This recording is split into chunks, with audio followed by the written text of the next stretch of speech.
Hi, Tom. How are you?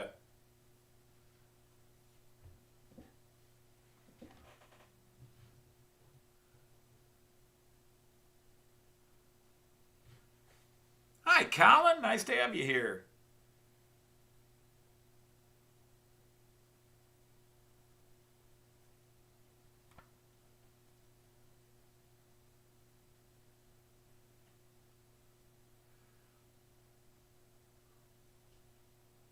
Hey, Jerry Satz. How are you? And Jerry the Class 812. How are you? Paul. Nice to have you here.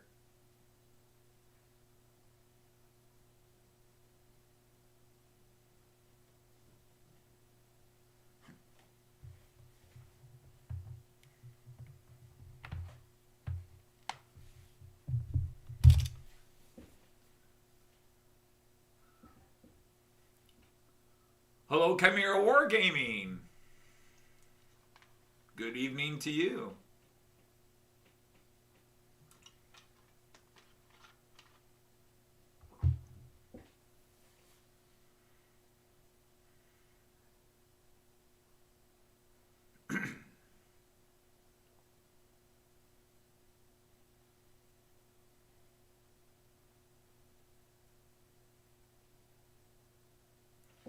Hey, Digger. How are you? Joyce is doing fine, Paul. She is about as well recovered as you can be. I think she's still I think the hardest thing that hit her was isolation. Joyce is a mover. She needs to be out and about. She's a social butterfly, and being cooped up in the room for a week drove her crazy. But she's doing pretty good.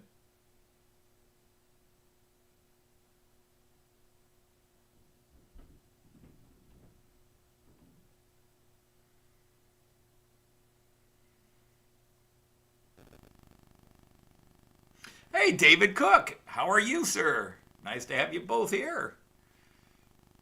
And Dwight is here. More people. Hey, people are actually showing up. That's cool. Hi there, Simon. I'm doing all right. Stuart's here. Here, I'll be silly and turn this around. There we go. Um, yeah, I got a delivery today. I've actually been sitting on it for about 2.5 hours because I thought, what the heck? I was expecting it today, but I didn't know if it would arrive because of the storm, but the storm has delayed. We were supposed to already have about 6 inches of snow. We haven't seen a drop of snow yet. It's still pouring rain, but the temperatures didn't drop the way everybody was predicting. The storm, the cold hook of air has stayed north of us. We're supposed to get anywhere from 12 to 20 inches of snow over the next 2.5 days, and that was including 8 by now, and we haven't gotten 1 inch yet. We haven't even gotten a snowflake. It's just been heavy rain, which is going to be bad because when the temperatures drop, all that rain's going to freeze. So we're going to have sheets of ice everywhere. But I thought I would do something I've never really done before, which is a live opening. There's not much here, but I thought I'd share some of the excitement and show you what I got. I know it's here, obviously, but let's see who else came in. Hi, Lindy. Kai is here. Hi, Kai. And hi, Leslie again. Yeah, I've been hitting a lot of live feeds. My work canceled. Joyce and I are off for the next 3 days. All the local school districts canceled because they were told this was going to be a monster storm, and everybody could have had school today. It would have been rainy, but we didn't have the big plunge in temperature, and we are not getting all the big snow. I'm still talking to my screen over here, even though the camera to the screen's over here now. So, yeah. Well, hi, Heath. Thanks for popping in. So, yeah. It's just a little something. I hemmed and hawed about getting this. I decided not to get it. And then after two of my Christmas presents turned into mild problems, I went ahead and ordered a new locomotive to make up for the two that used ones I bought that have not been good. But hey, if you guys are into it, let's go ahead and do this. So we'll crank that down, and I'm not gonna make too big a production of it, but get the this was supposed to be here last week, but unfortunately, after all those years of bragging about how awesome my model train shop is, they moved to FedEx, and FedEx sucks. And I'm sorry if that's going to get me in trouble.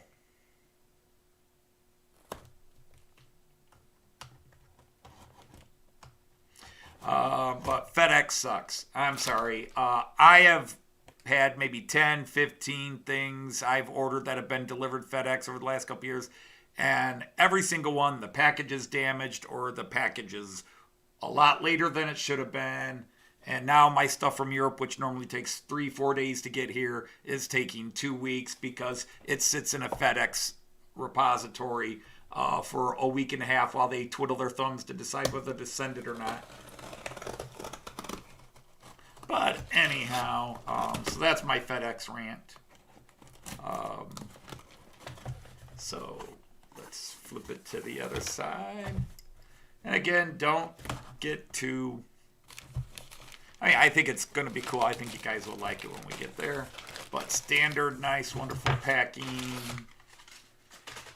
And let's just pop this out, and we'll get the box out of the way. And but this is, I'll let you guys see it in a second here. But it is a brand new Miraklin. It was specially released right at Christmas time. Anybody come in? Did I not say hi to Leslie? I think everybody who's here I've said hello to. And we will just pop that off. All right, so this is another Class 101. Obviously, you can't see anything on the box, but Miraklin does have nice packaging. If I showed you on the end, but I don't want to show you on the end yet. If I cover the picture up, you can see it's model number 39379. That bottom right-hand corner here, Baureihe 101. Baureihe is German for class, literally building row. Bau is build, Reihe is row. Building row, so class 101. So it is my third class 101. Technically fourth, I sold one. So let's pop it open. This is a special one, class 101, and let's pop it out. The block of ice.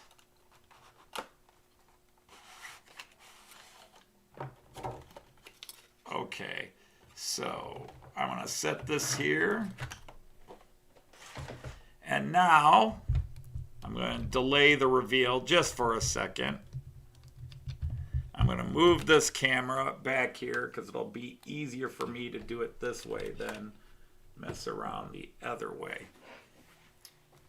Rather than trying to do it sideways. So, but...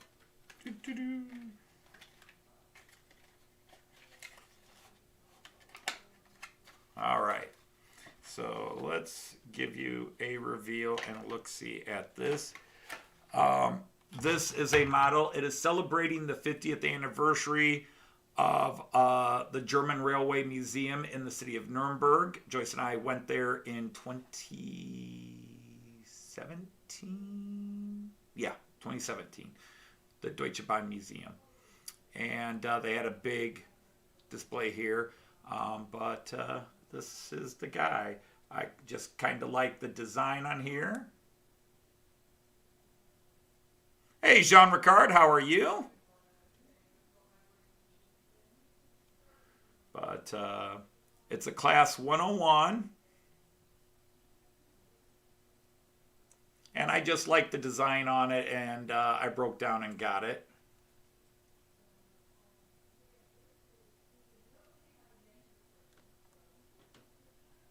But just I thought it had a very cool Designer. Hey, Chris, how are you? Josh W56 and Kyle Stevenside. So this is the new locomotive. I will load it in. Someday, Heath. That's my answer. If your question is, am I ever going to? The answer is someday. Hey, Gus, how are you? Hey, Ray Central, nice. So I really like the scheme on this. It's an advertisement. A lot of Märklin train collectors, a lot of guys in the German trains don't like the advertisement, where it's a standard locomotive, and but it was turned into an advertisement for a show or an anniversary of something, what have you. But I just think this is really nice. Now, for those of you who don't know, the 101 is one of the primary long-distance, high-speed locomotives. All right, now you have the ICEs. You have the ICEs, which have control cabs. They don't have locomotives. But the ICs have locomotives. And the 146.5, the 147.5, which is the new up-tooling of the 146.5. So the 146.5 and the 147.5 and the 101, as well as, I think all the 120s are out of commission now.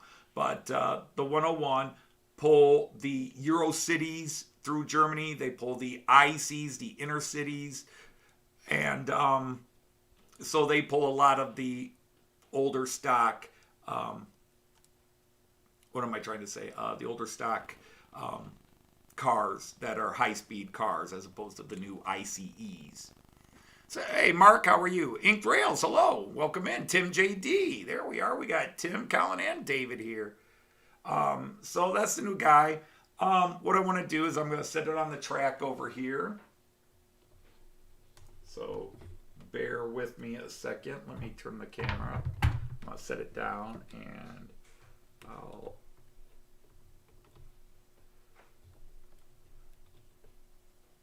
set it here, up here for a second. He's going to be on lane 2. No, he's not. He's going to be on lane 4. Oops, that would have been a disaster.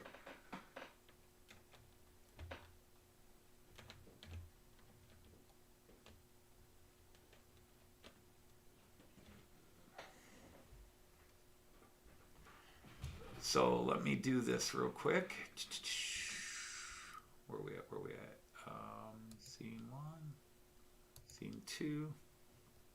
And so we want which camera? That one, yeah.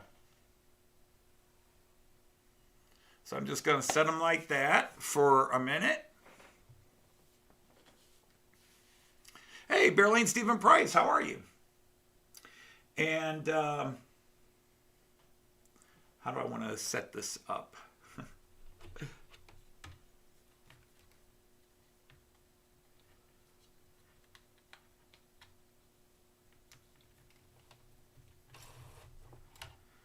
This would be so much easier if I had a steady hand. I should have Joyce holding this. All right, so there he is sitting up, and I'll try to get a close-up with the camera with him in a minute. But I was holding him up to the camera, you should see. So I'm going to switch to this camera. If my hand shakes, I apologize. Let's go to, where is it? Solo. There we go. All right, this is my central station 3. Of course, I've got a light reflecting in it. There we go. Come on, you can turn. There we go. But all I've done is set it on the tracks over there. You saw me open the box, set it on the tracks, and here we go. I'm just going to, hit this button. And it should take a couple of seconds.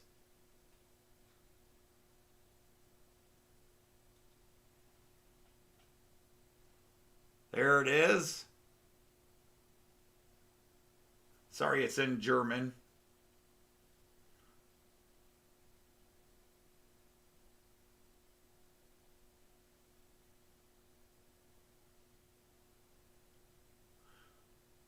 So there, there goes the shaky hand. Sorry about that.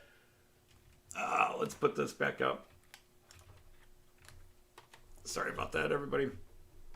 So what that did was it just loaded itself. That's all I have to do with one of my locomotives. Fully digital, all set to go. It's loaded in. It's ready to be started up and run through it. Now, I'm going to turn around, and although it's in my central station 3, it's not on my mobile station, this little handheld. And as you can see, says no thing on it. And what I'm going to do is simply hit this button. I'll see if I can do it in reverse. I hit Shift, Train, and for some reason it is in German again. Every now and then it resets and goes to German, but I won't worry about that now. So what that top one says is Lokliste, locomotive list. In other words, something that's already in there. So that's the button I'm going to click. And then I just have to scroll down the list and find the new train. So I should have looked at its number. 101032. So there it is, 101032. I click that button. Now it's loaded in, and we can run through some of its functions and see how it's doing. So let's go to that other camera, that camera.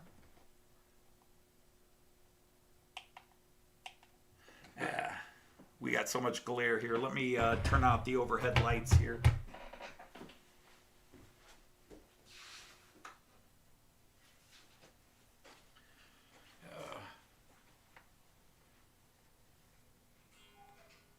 Or better yet,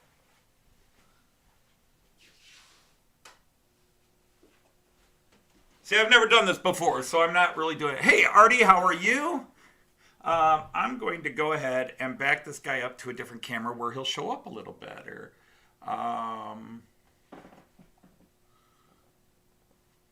Everybody else should be okay for now. Well, I can't do that.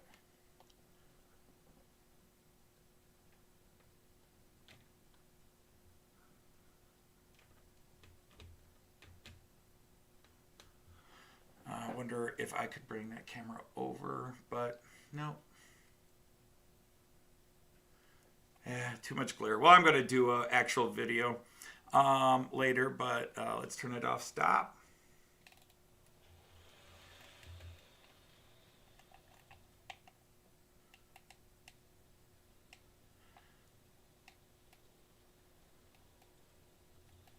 So we can see the lights,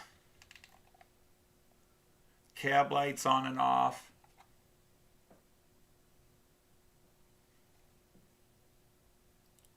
Hey, Ron, how are you?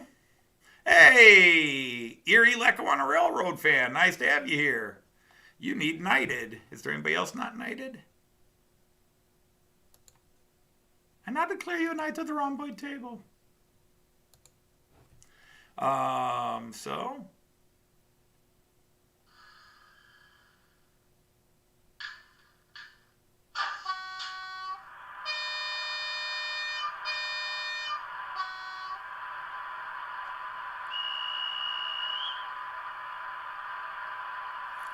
And this comes with, let's see,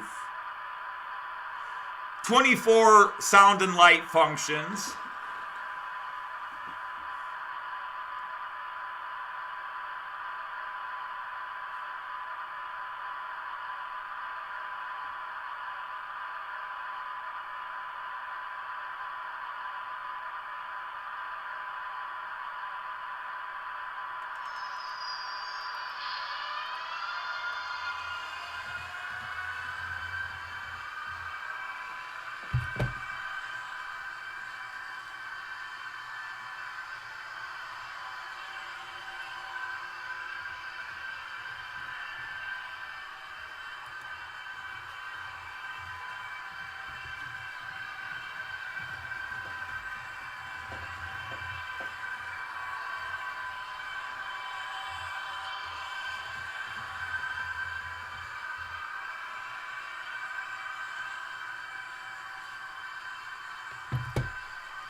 And now he has to, of course, run in half an hour each direction. Although, before I do that,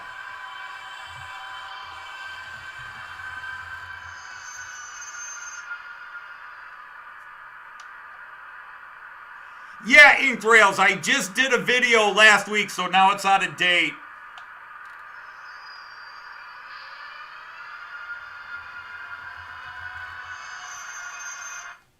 Now, before I truly start running it in, they say you don't need to, but it's always a good idea. Of course, I need to find it. There it is. It is always a good idea to add a little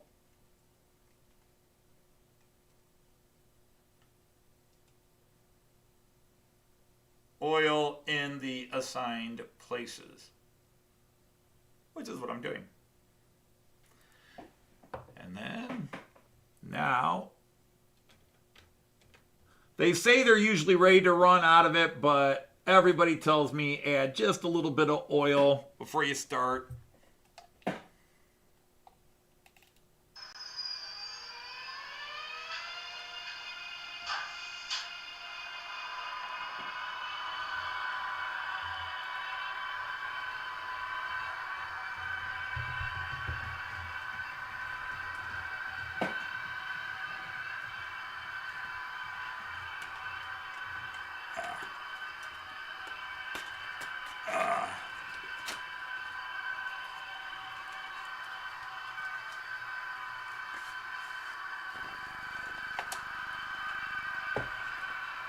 But while he's out running in, I've got other guys we can run around a bit for a few minutes. But yeah, I'll try to catch them on some of the cameras a little close up, or I'll bring a camera in.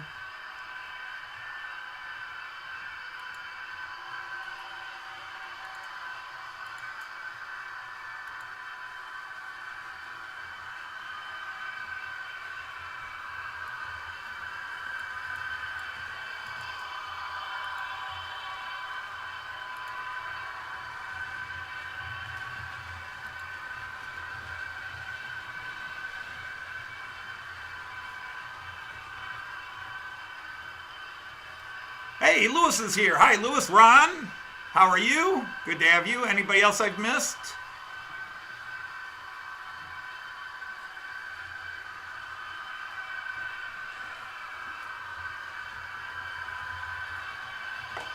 But this is also the first new Miraklin model with Miraklin's price markups.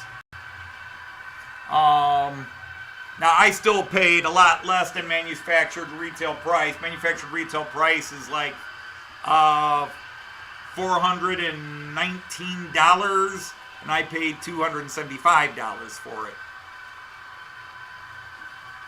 So it's...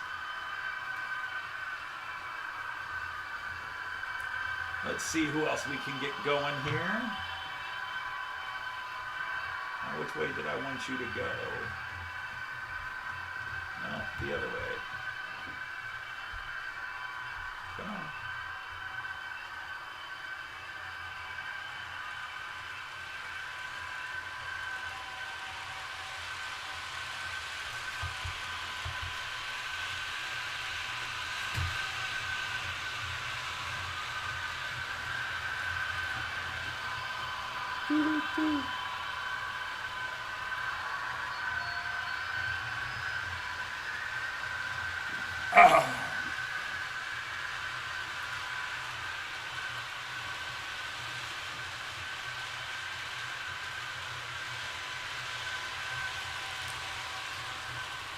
Who did I beat up? Why? I probably missed something. I heard a sound in there and it made me worry that, uh-oh, something opened up again.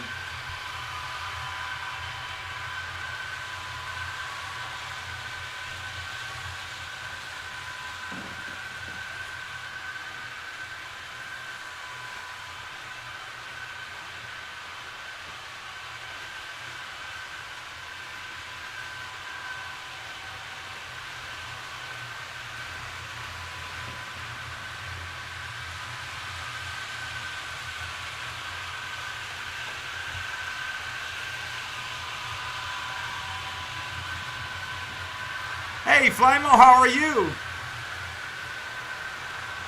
So, yeah, it was nothing too fancy. I did wait 3 hours because I thought, what the heck, I'd show it going live. But let's do the 11 lane here. You can see the little guy chugging along. He'll probably be pulling my IC1 as opposed to my Euro City when he starts pulling cars. But you guys won't see him pulling cars until I'll have him running Friday with cars.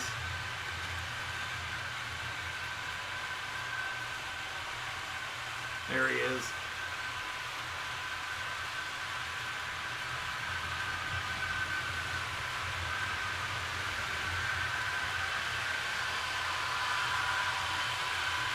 But yes, 24 light and sound functions.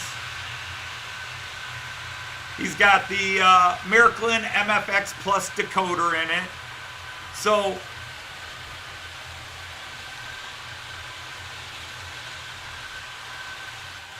the one thing for those of you who got to see it, when this is, all you guys that you get a new decoder, you get a new train, and you got to go in and load it in. That's all my Miraklin system does. All those sound and functions, all those CVs, I just put it on the track, turn the power on to the track on. My Central Station 3 reads it. I don't have to load anything. It loads it all. All its information is in there. And then if I want to change it, I can move CVs around very easily. So it's JMRI for dummies. Now I can't do a lot of the other stuff JMRI does right now because I don't have my track set up to do that. Block detection and programming routes. I could do that with my Central Station 3. I just don't have my track wired to do that.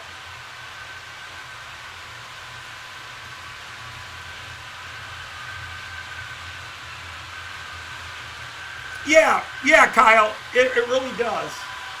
I'm going to turn the sound off on him because the sound's right there at the mic. Yeah, it is third rail. And, Roy Elton was in here, hey, stop calling it AC. And then two of my other tech guys that know a lot more about it than me say, well, it still is AC. It just depends on, if you're going to say it's not AC or it is AC, it depends on what point you're looking at it. But the decoder and the motor read AC. The track is powered in a DC manner, but everything gets read and signaled through AC. So I'll let the Rockets guys fight that out. But it is third rail. In German, they do call it AC, Wechselstrom. And so,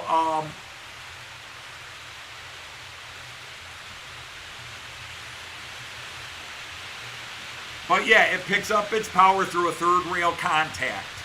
So there is, I got plenty of track here. I'll show you, as I always happily do.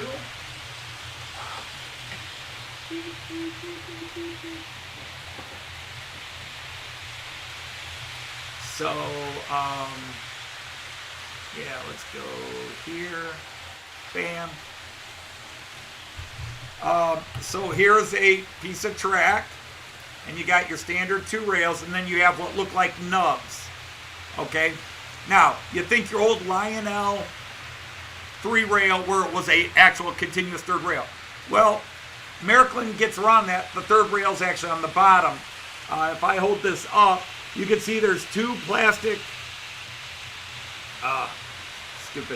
There's two plastic bits here, and there is a metal bar going all the way down. Maybe you see it like that. You can see the black metal bar all the way down. So there's your third rail. So that is your third rail. And then it just sends little protrusions up. So instead of a full visible third rail, and the thing is, if you're standing above the track and looking down, you see the knob. So purists that don't like third rail, it's not realistic. But when you're looking at side to side, you don't see it because the third rail the nubs are below the rail, are below the two other rails. And then there's just a ski. This is my vacuum car. There's a ski, and the ski is your pickup.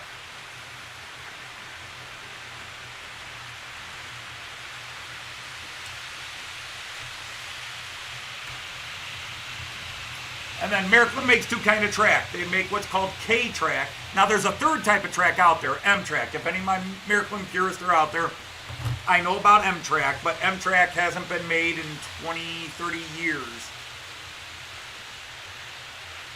There's K track, which is normal track. Well, normal, but it's still got the nub on it. And then there's C track, which is this pre-bedded. And I love C track because it makes digital for dummies easy. Everything is digital, and the thing is, you don't have to do drop wires. You just run contacts underneath here. Where's my turnouts with the motor? There it is.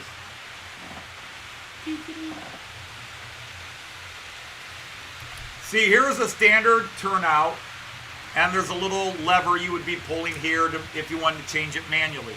But if you want to take this turnout and make it digital, there's the motor. There's your motor.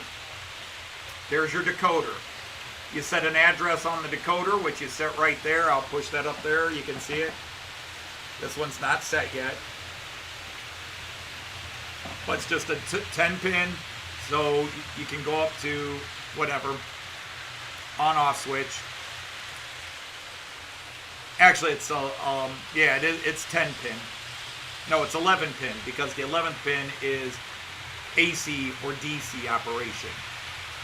Well, 2-rail or 3-rail operation. Okay, but you got the motor right here, the decoder right here. My Central Station 3 reads the address, so all I do is press a button on my Central Station 3, it opens and closes them. I just don't have them all motorized yet because they're expensive. Well, not even that expensive. The motor is about $20 and the decoder is about $30. So it's $50 to do each one. To me, that's kind of expensive, even with all I do here. Hey, Richard, how are you? All right, David, yes, I will say this now. Miraklin is by far and away higher quality than Hornby or Bachmann.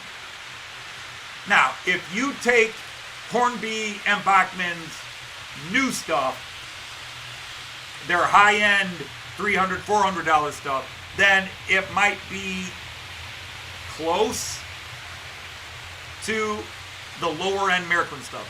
But I don't want to be biased, but I am. Looking at what Hornby stuff I've seen both. Now, when you're looking at a video, you don't know how the quality feels. And Barry Davis has all his old Hornbys that are just awesome, you know.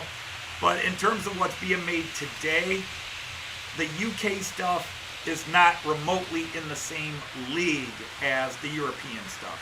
I'm sorry to say that, but based on what I've seen at shows, when I've gone to shows, what I see when guys do take them apart, it doesn't mean they don't make duds. You can get a dud Miraklin, sure you can. But I really hate to say it, but I don't think the UK stuff is on the same quality level. But you're not paying the same price. You know, you guys are now starting to pay the equivalent of $300 American dollars. I've been paying $300 to $400 American dollars for my Miraklin locomotives for years. Hey, hi, how are you? Yeah, I did not drag it out. I just opened it. Let me catch him when he comes around here again. Here he comes. He's at the same speed as that Regio Bond.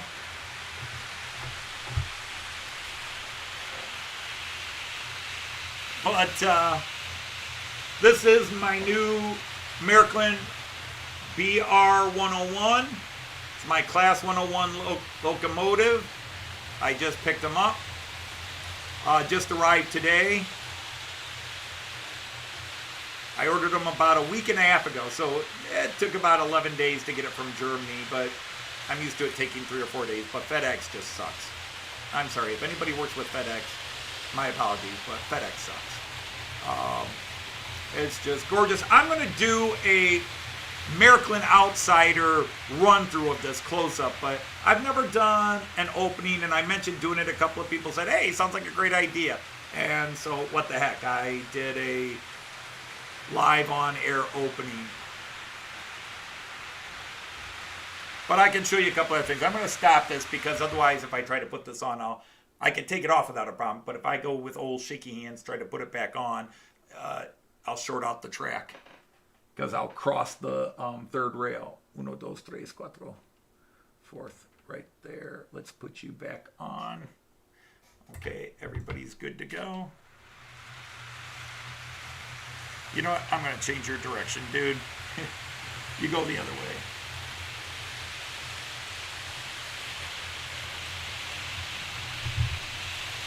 Hey, Finnerton's here. Tim JD is here. Nice to have you all. Well, hello, Lowdown Drummer. Greetings to Norway.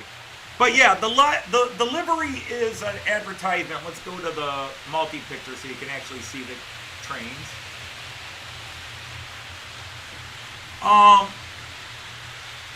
So, Miraklin is releasing 3 101s this year. Counting that one. One is the standard traffic red, as it's called, Verkehrsrot. Verkehr is traffic, Rot is red in German, Verkehrsrot. And that's what they call the official Deutsche Bahn red, the DB red. It's called Verkehrsrot, traffic red. And so one is a standard red to go with the old one I've got that I picked up for my birthday, which I've got it running decently. I'm not happy with it, but it is running decently.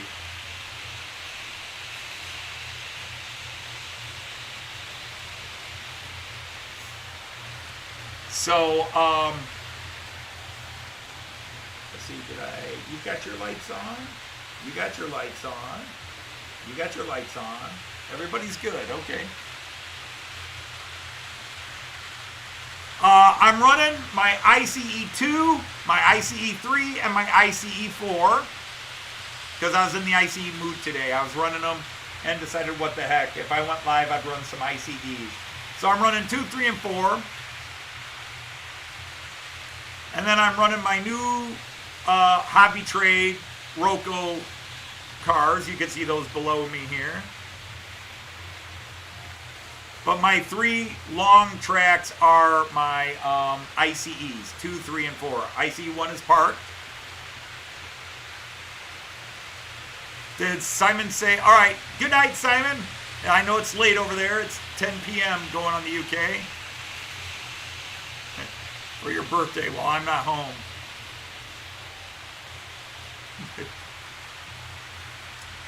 Well, you might have to get past the security watchdog that is my daughter, Artie, and she may kill you.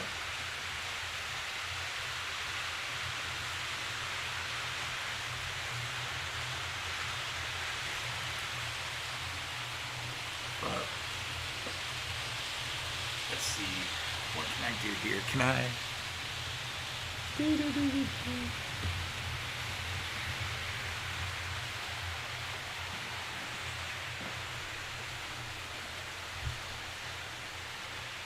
Try not to look at the camera above your head.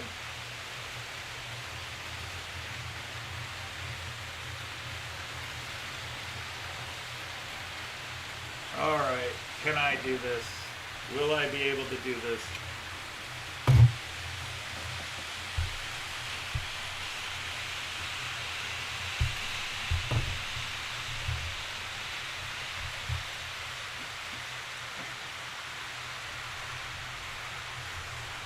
Everything over here. All right, let's try to turn it this way. I don't know. Maybe I should have put it on the bigger stand.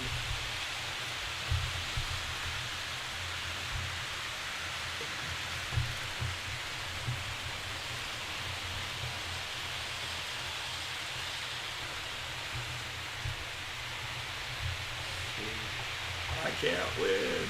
I can't win.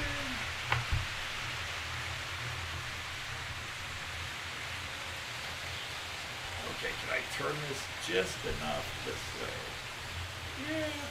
Yeah, that might work.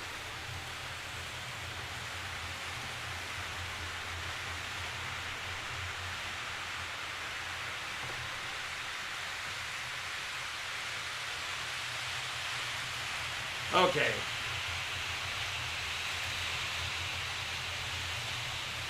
Yeah, I'm going to get that light glary no matter how I do this. Beep. Okay, so anyhow, this is my central station 3. Let me go ahead and I hit stop. That's my automatic kill switch. Okay, somebody is texting me, maybe emphatically. What's up? What's up? Oh, okay. I see.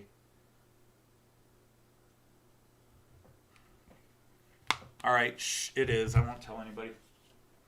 Okay, so anyhow, this is my central station 3 that controls everything, and I can drag this bar all the way up and have all the different trains I want running, drag it down. I can control 2 with the 2 knobs you see here. But the one thing is, when I have a new train,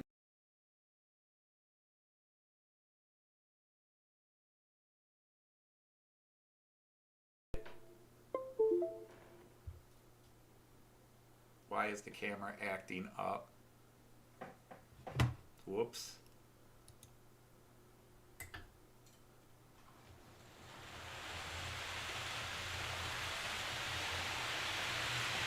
Half my cameras just died. Stupid.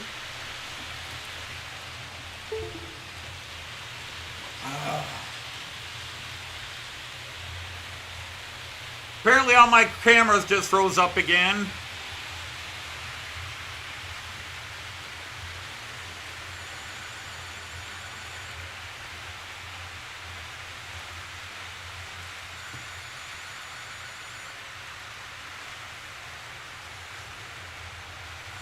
Alright, just give me a second. All my cameras froze up again because that stupid one camera.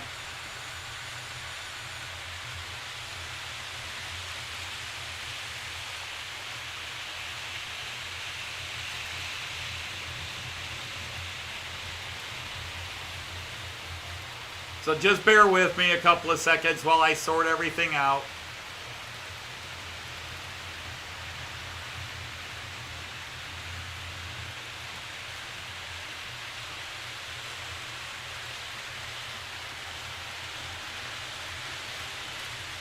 My cameras froze. Sorry about that. That stupid piece of crap, generic camera screwed everything up again. So bear with me.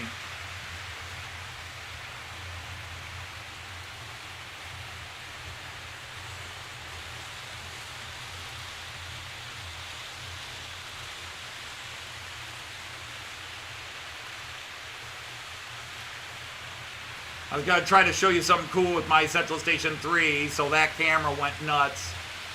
Ah, well, tech happens. Is Heath here?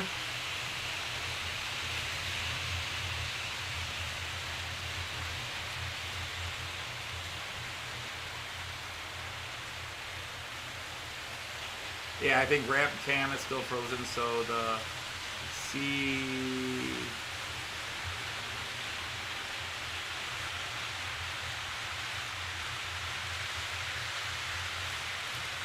There we go. So that one's back working. I just got to get long view still going. Where is it?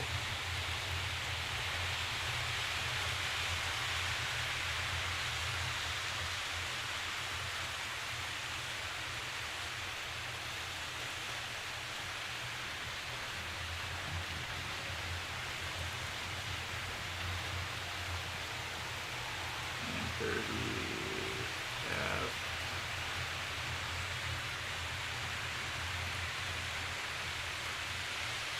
Okay. Station view's working. Village view is working. I think that's everybody but the one I unplugged in the middle. Okay. So anyhow, the thing that I wanted to share.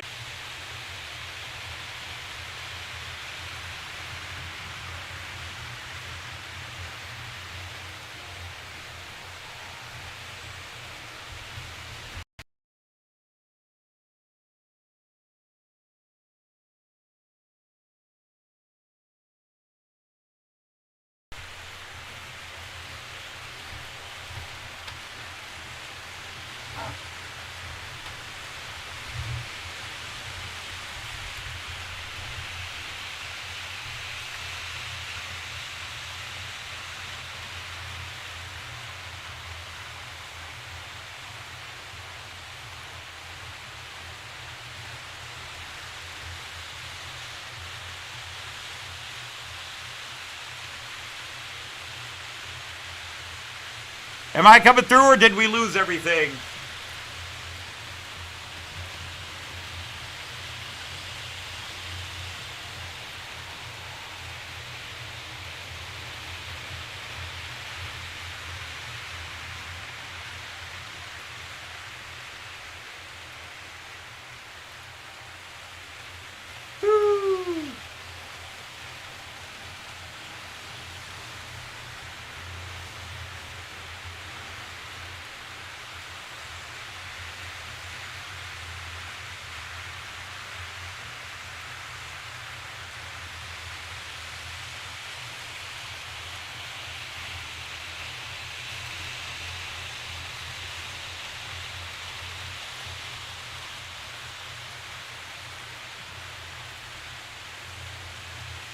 Okay.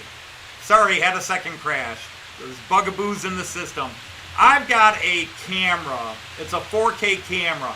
And every now and then it decides to just screw with the system. I unplugged it and it caused the OBS to crash. So I'm just going to stop using that camera. So bear with me while I reload all the cameras again.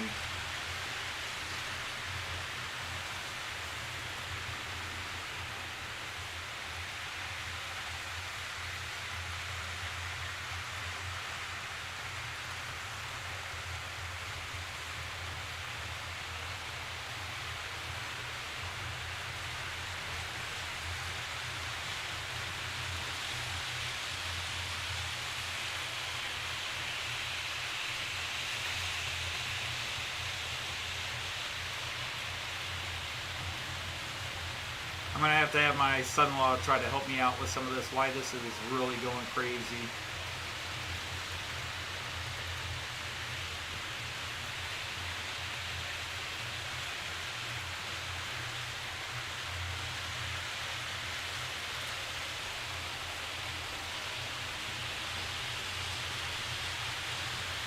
Am I coming through? Could somebody type in we're good, you can see me, we're still here, or have I lost everybody?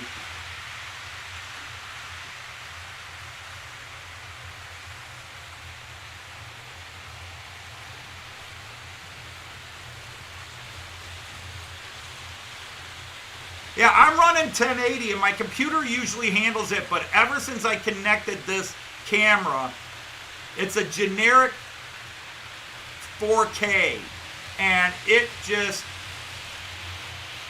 shuts down, overloads, freezes, and then it screws the whole system up. I hate to say it, but it's a real piece of shite and I just need to stop using it.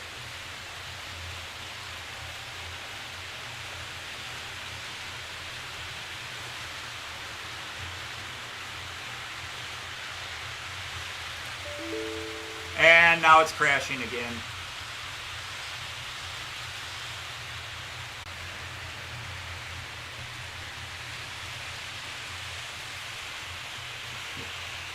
Ah, well, that's what I get for trying to go live.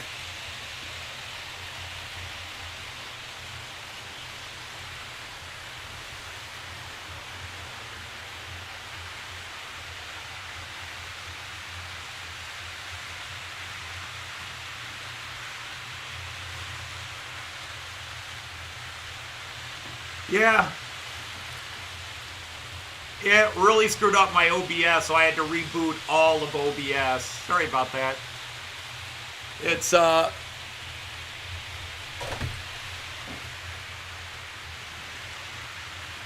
this little guy right here.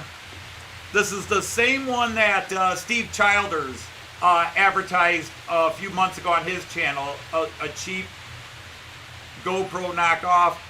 Actually, it's more a cheap knockoff of this guy. But be that as it may, yeah, just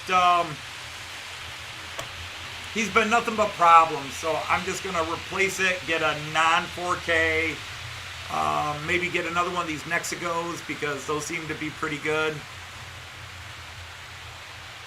All right, David Cook, take care. Thanks for popping in because I really wanted to show you something on here.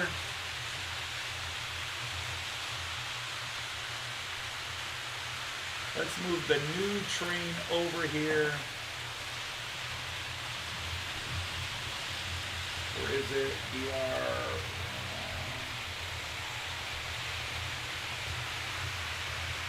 Oh, I have to load a picture in for it. They don't have one in their database yet.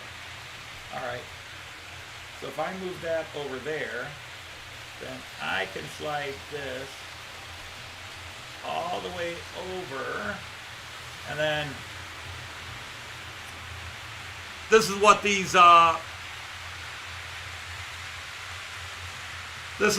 decoders, Miraklin MFX decoders give you.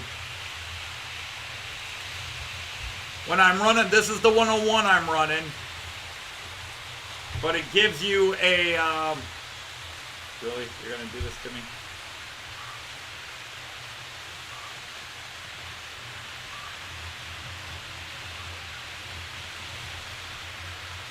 I've got that stupid light right in the way. I really need to move my command center. But it's just a funny little running system, and you can control the train like you were running in. It gives you a little video in the background like you're running through the countryside. It reads your layout and blah, blah, blah. So just kind of silly stuff there. And nobody else's decoders do that. But you do that on the Central Station 3. Then I could just hit that button and it goes back to the train. I just have to upload a picture of my train.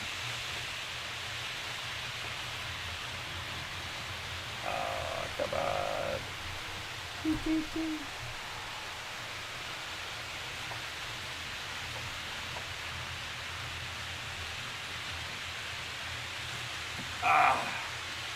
Oh well, that's what I get for trying to go online.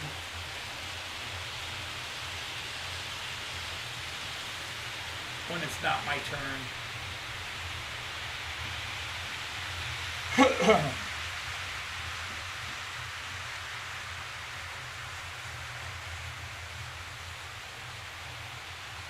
No, does not have a camera in it. My Railjet is the one that didn't have a camera in it. Loco has not released a camera locomotive in a few years. They stopped doing it for some reason. Supposedly they're looking into changing the tech and they haven't done it. My Miraklins have MFX decoders. They are made by Miraklin, MFX Plus.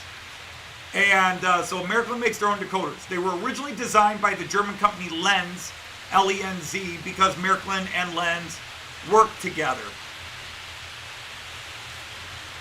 But Miraklin and Lenz kind of went their own ways, and Miraklin now makes all their own decoders.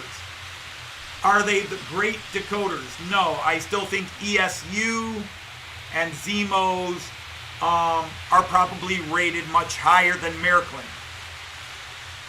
I think Loco decoders are probably as good as Miraklin as well. Picos are garbage. But all my Miraklins have either MM, Miraklin Motorola, which were made by Lenz, even though it had the Motorola name. But Lenz made Miraklin chips until 2 years ago, 3 years ago. I could have that date wrong. But Lenz was the company that supplied Miraklin with their chips. But now Miraklin does it in-house. All right, hi, good night. Yep, it is 11 o'clock where you are. So good night. I just have 3 days off work, and this came today. This one guy came today, and by the way,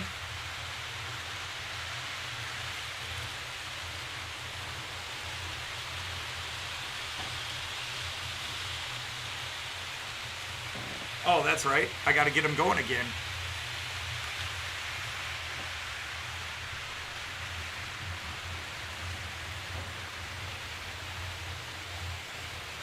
I stopped the little guy and forgot to start him back up.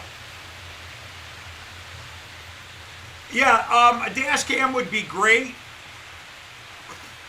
I like to try to do what Paul Bozeman did and make a fake shell. If I ever came across a broken or useless ICE3 cab car for real cheap, I would do what he did and just stick a cube camera behind it, cut off the little shell, and run it that way. That would be really cool looking. Well, hello, Edward. Welcome in.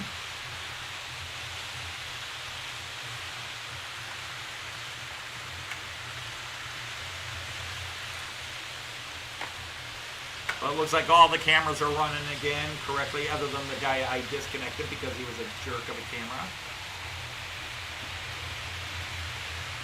Oh.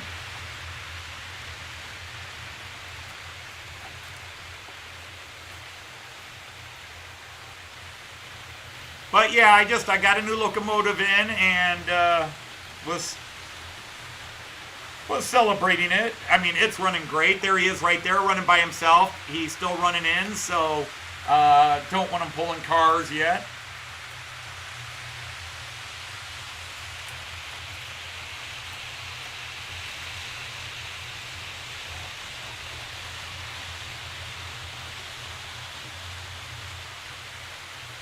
But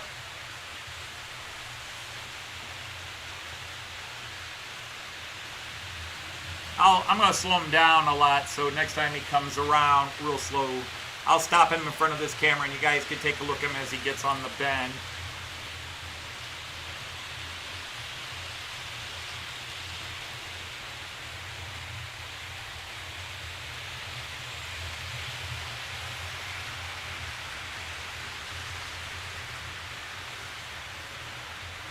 Come on, come on, over, over, over, over, over, over. Right about there. Not yet, not yet. A little bit more, a little bit more. There, you guys can check it out a little bit. Very cool design, Class 101.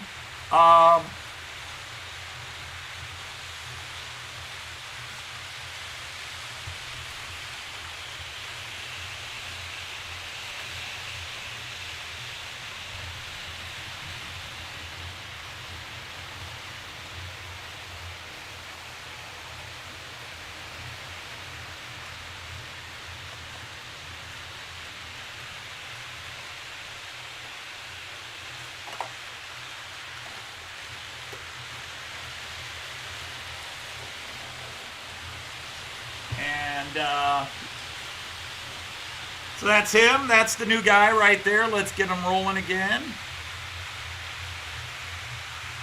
He just arrived today. And let's go back to the scene. Yeah, that scene. And then I need to...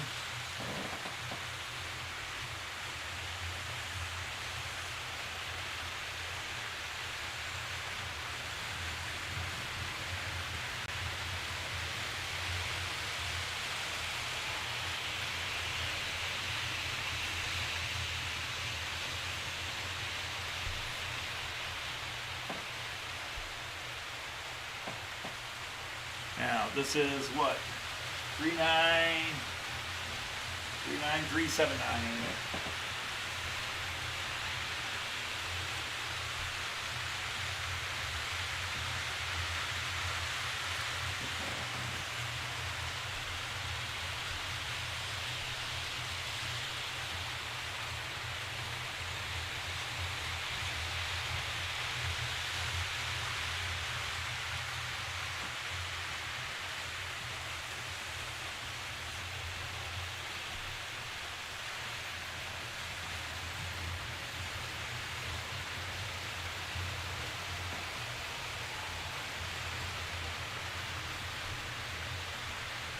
CR.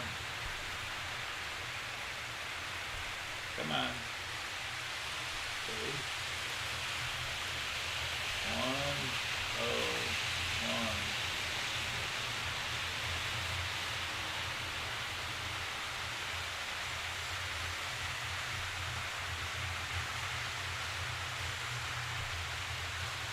101. That's not the right one, but what automation do you want, Artie? I know people want my train stopping at the stations and stuff like that, but I'm just happy to let them run in circles, and if I want them to stop at the station, I just turn the knob.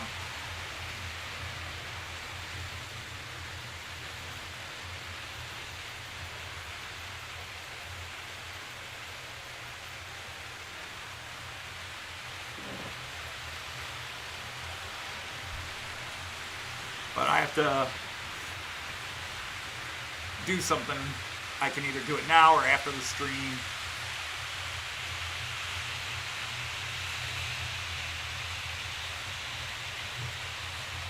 Let's open Google.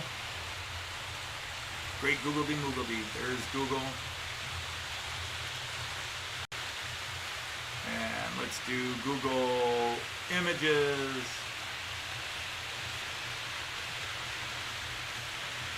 Let's do Maryland 39379. I'm just surprised this one isn't in the system yet.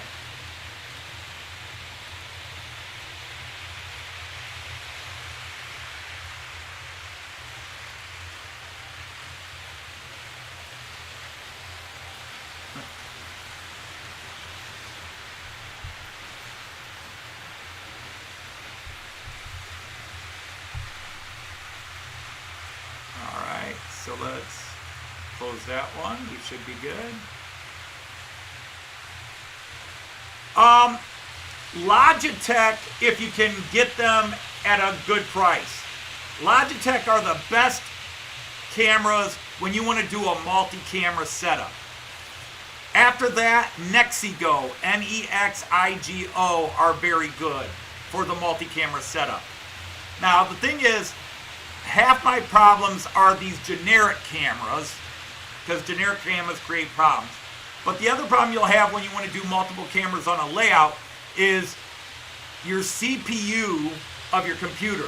And I have a good one, but not a great one. So it can handle 9 to 10 cameras. But when I add that 10th, especially if it's a glitchy one, it starts to have issues. Because you'll see the one below me flashes at times because it's fighting an address issue. The other thing you want is as many dedicated self-powered USB ports as possible. I have 8 separate USB 3 powered ports built in my computer as PCI Express Plus attachments. Because especially your generic webcams have addresses, and your computer will often try to read them, the same address, and apply them to the same serial port in your computer motherboard. And so you need dedicated, and that's where a lot of people don't understand. You get a computer, it's got 6 USB ports, and you're like, oh cool, I can add 6 cameras. But probably 3 of those USB ports are using the same memory slot on your motherboard. And so anything it reads has the same address, and it only has a certain power that it can take. And some of these cameras, especially the 4Ks, suck a lot of power off the motherboard. So you got to deal with a strong enough CPU on your computer. A gaming CPU is best, or they even call them streaming CPUs now. You want dedicated USB hubs and ports. And then non-generic cameras. So like Logitech are good because your computer will read each Logitech camera as a separate camera, where these generics, it'll read them as the same camera. I have, I have two Logitech 920s, a Logitech 922, and a Logitech 930. I then have a Nexigo 960 and two Nexigo 930s. And the one Nexigo 930 fights with my generic 4K up above. I had two generic 4Ks. But this one doesn't usually give me issues. The one I disconnected does. And I just got to quit using it. I just got to give up on it. Because not every time I use it, but a lot of times I use it, it's the cause of my problems. It's been a piece of crap since I got it.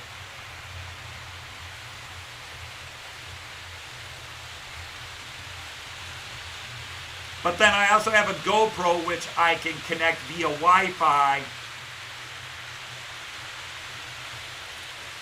And my OBS will read it. But again, when I have so many cameras connected, the GoPro signal gets weak, and so it's a very jittery signal. I haven't overloaded, but, well, even right now, my computer is saying encoding overloaded because I'm sending too much signal to the live stream feed. And I've got it signal maxed out, but just these cameras are sending so much information to OBS, and OBS can't handle it to YouTube because the CPU on my computer isn't strong enough to handle it all. If I had a better CPU, it wouldn't be a problem.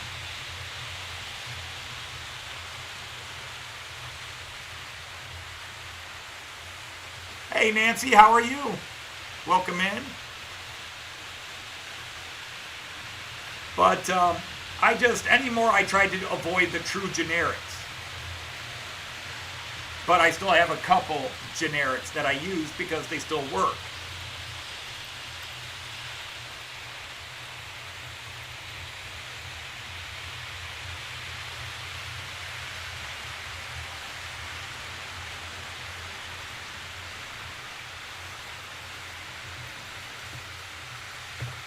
So yeah, we're just running the little fella in. Have I been on? Yeah, I've been on an hour.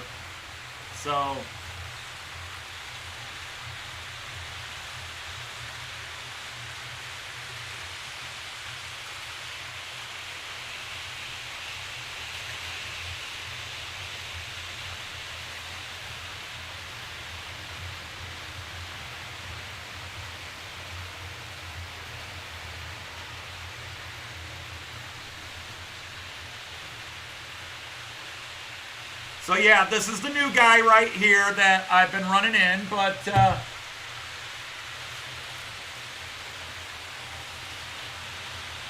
which cars do I want him to pull? Now, I'll just leave him go.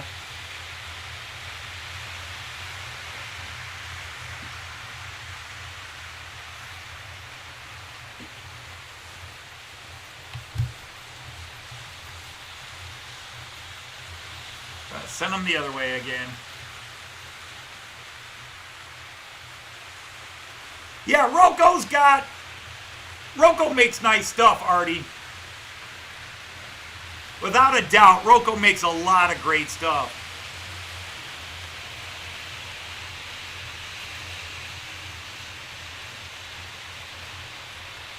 Hey, Steve is here. I don't think I said hi to Steve at the 87.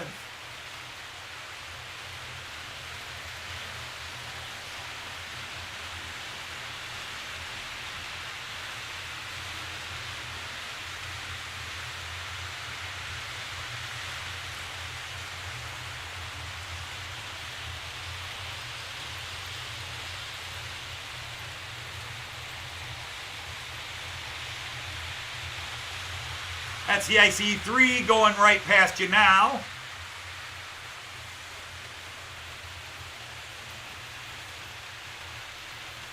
No, I don't. Everyone is slightly different.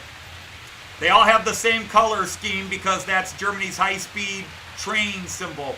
All high-speed trains in Germany have to be white with a red stripe. So like here comes the ICE4. The ICE3 or 2 is crossing in the background.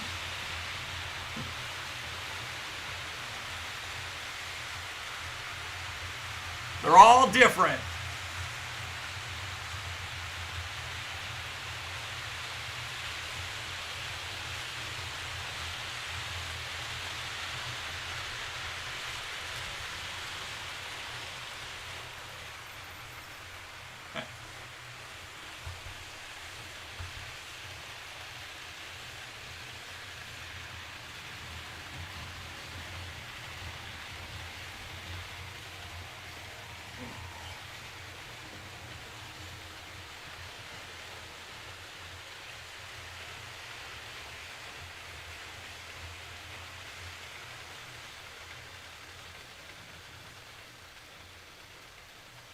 So just to prove a point here. Come on, come on, come on, come on. A little bit more, a little bit more.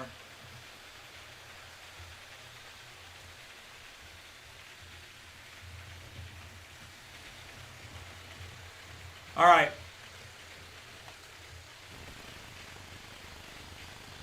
So I do not have 4 of the same. You have ICE2, very fat face. ICE3, the narrow rocket pointy face. And then ICE4, which is sort of like somewhere halfway between these two. But this is the newest one. So they're not the same. But in Germany, all high-speed trains have to be white with a red stripe. And I have a 4th one parked over, well, I don't know if any of the cameras would show it. Where's the long view? Yeah, I've got a 4th one parked over there, but they're all different. They're not the same. They're all different little guys. So,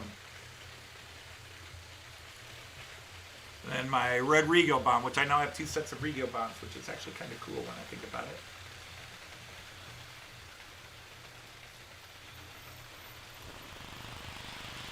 So we'll get him off again.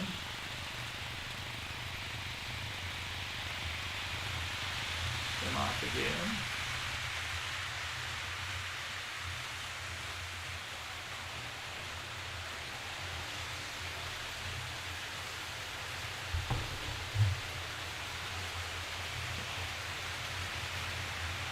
Yeah, the ICE3 will always be one of my favorite trains, but the ICE4 has caught up. The railjet, the 2 railjets, the ICE3, the ICE4, all very beloved.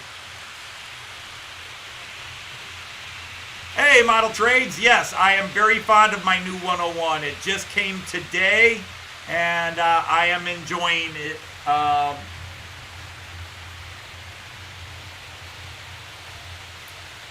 I'm going to wait till back to basement cleaning for you. That's what I should be doing. I'll wait till Friday's live stream before I have them pulling cars. Hi, Chris. But again, I'll try to catch him next time he comes around.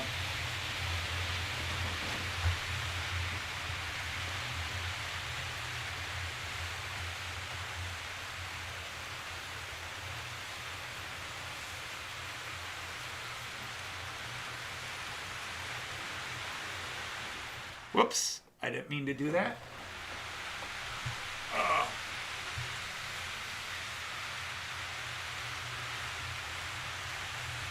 So again, if you didn't see, this is why I started the live.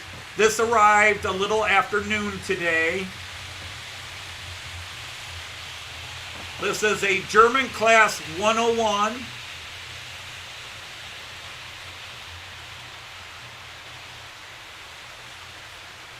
And he pulls 2 types of cars. This is a, whoop, that's a Czech railjet, sorry. That's not one he would pull. So I will be back in a second. Let you guys watch some trains here.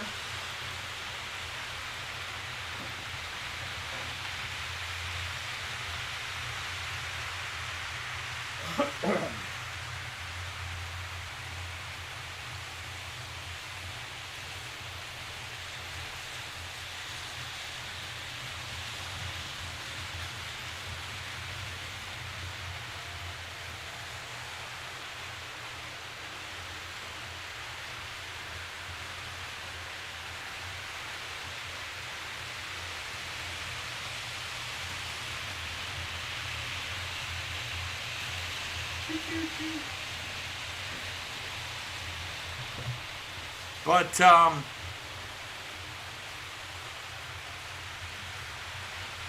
let's see where we at. Let's see solo there. So this is the type of car he would pull. This is an IC1. Now they're slowly phasing these out, but they're still heavily used throughout Germany. This is their modern era in Germany, 2005 to the modern era is called Era 6. 1990 to 2005 is called Era 5. So this was your 80s, well, late 80s, early 90s, IC1 high-speed train before the ICEs really took over. So this is your high-speed passenger car, and they would be pulled by this. And it has to be white with a red stripe. And that's what the 101s pull. Now usually 101s look like this. This is an old model. This is the standard Deutsche Bahn Verkehrsrot. The locomotive is red and the cars are white and red. But they are now making some of these white with a red stripe so that they would match the cars. And if I held these two up to you, will see it's basically the same model. Whoops. I could probably take the shells and switch them and they would be an exact fit. There is no difference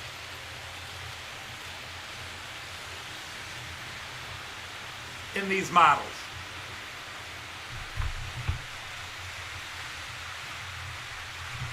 Even on the bottom. Whoops. How about I turn the ski around?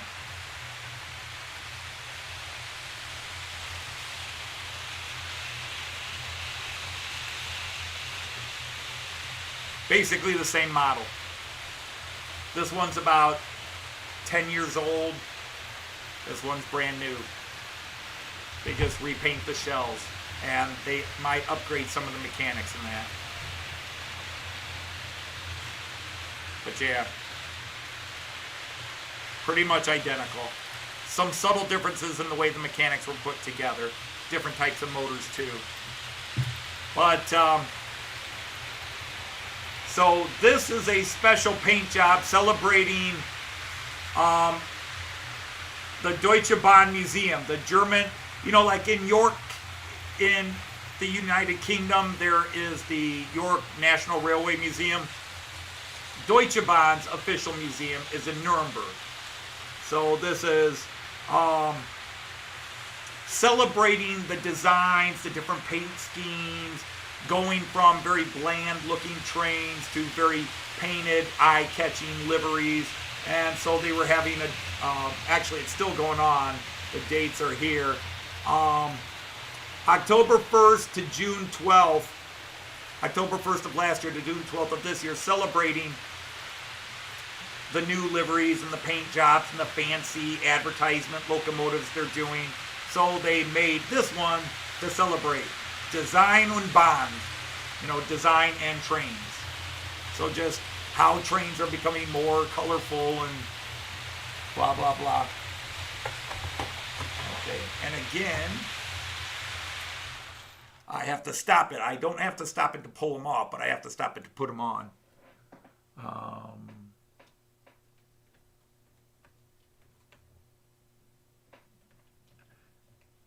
Only because my shaky hands, I would cross the...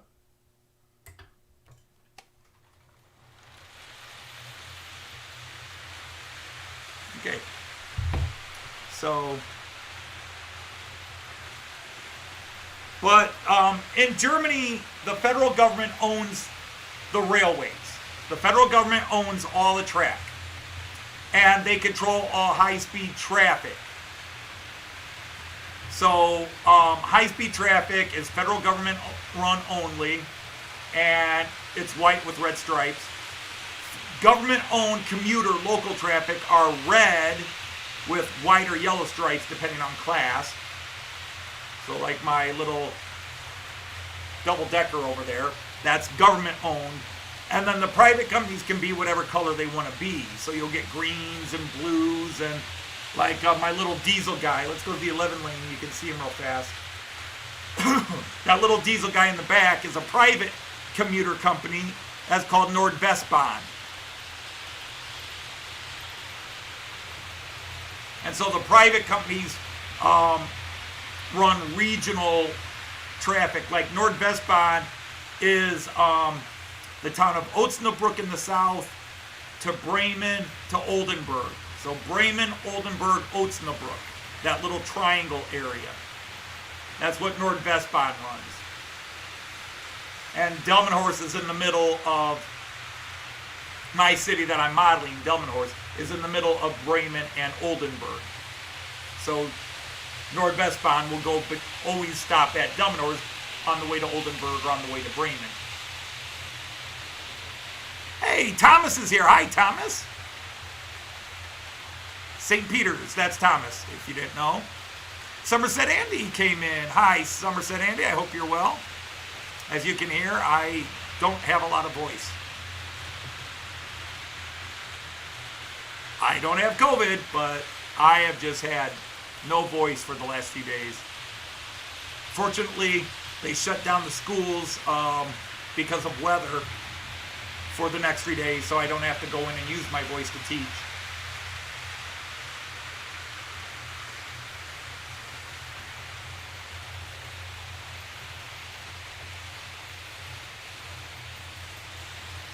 Save the car.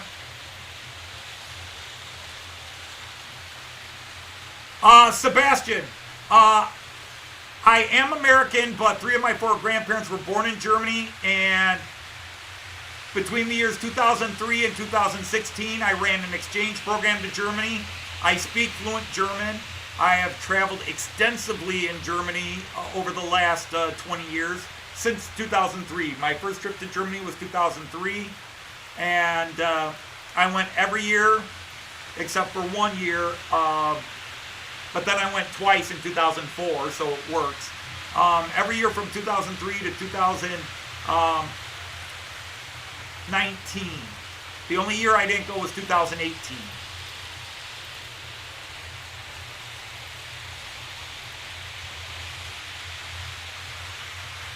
Joyce is doing fine.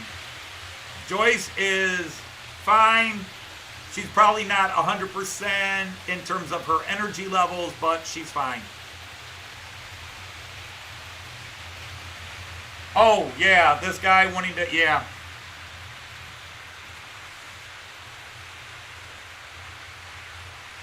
All right, Leslie, thank you. Thank you for stopping by. I'm really honored you guys came out.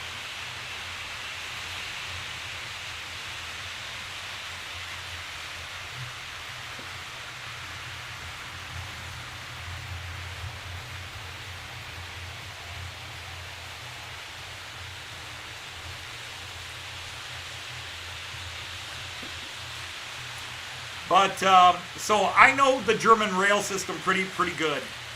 In fact, I've never rented a car in Germany. I've traveled by train and bus. The German rail system is just, it's got its problems right now, but it's still amazing. All right, Chris, you take care. Well, Sebastian, I get told by Germans, you've seen more of Germany than we have, and we're Germans. I said, but I know Germans who've seen more of America than I have. So, you know, it works. I just got to make it up to Denmark one of these days.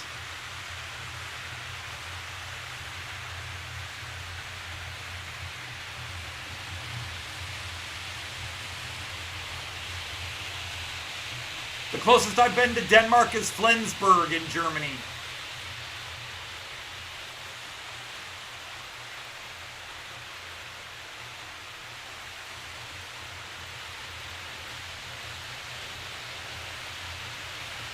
Hey, Joseph.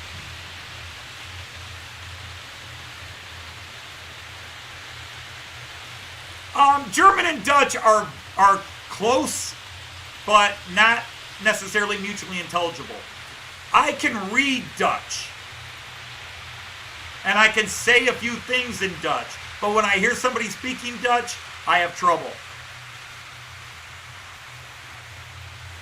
But yes, Dutch and German are very similar. Dutch is the closest living language to English. English, Dutch, German, and Danish are all West Germanic languages. But then Danish is heavily influenced by the North Germanic languages. So Danish is a little bit German and a little bit Norwegian. And that's a very bad way to explain it, but my linguistics degree just wants to keep it simple.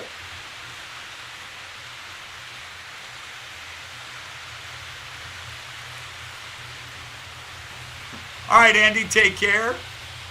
What have you done? Genre cards, you know what you've done. I'm coming up to Denmark, genre card, just to run you over with a train. Locomotive first. Or the irony, Steuerwagen first.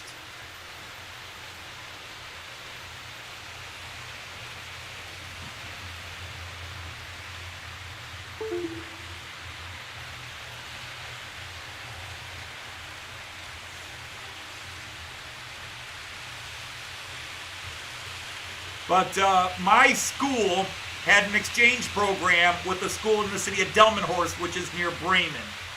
Of course, I didn't pronounce either of those towns in true German. Delmenhorst und Bremen. But my school had Max Planck Gymnasium.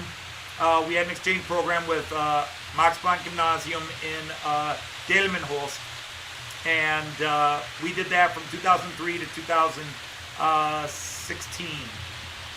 And then it died because my students I couldn't get enough students to sign up. It was just, I don't know what the right word is, too expensive maybe it became,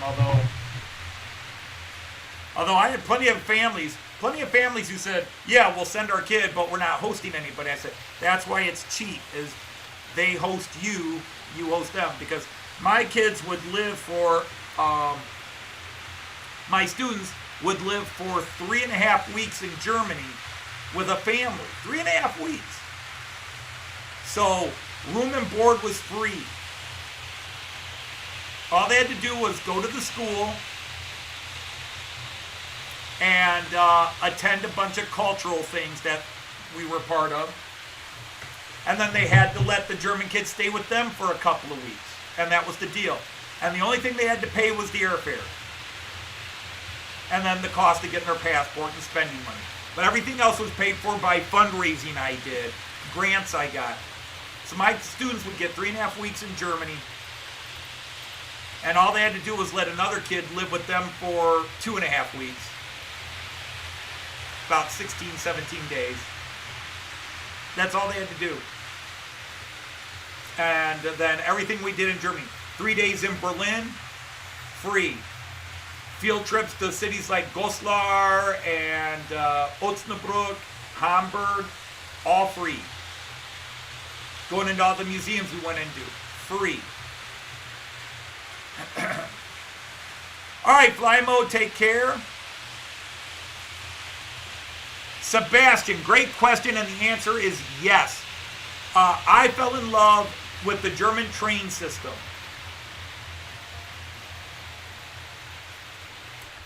I fell in love with the German train system after traveling in Germany and teaching German like I do. I wanted to, we learn about the German transportation system, the highways, the trains, the buses, and all that. And so after years of riding the German train system, I thought it'd be cool just to put a small German train in my classroom, which I did.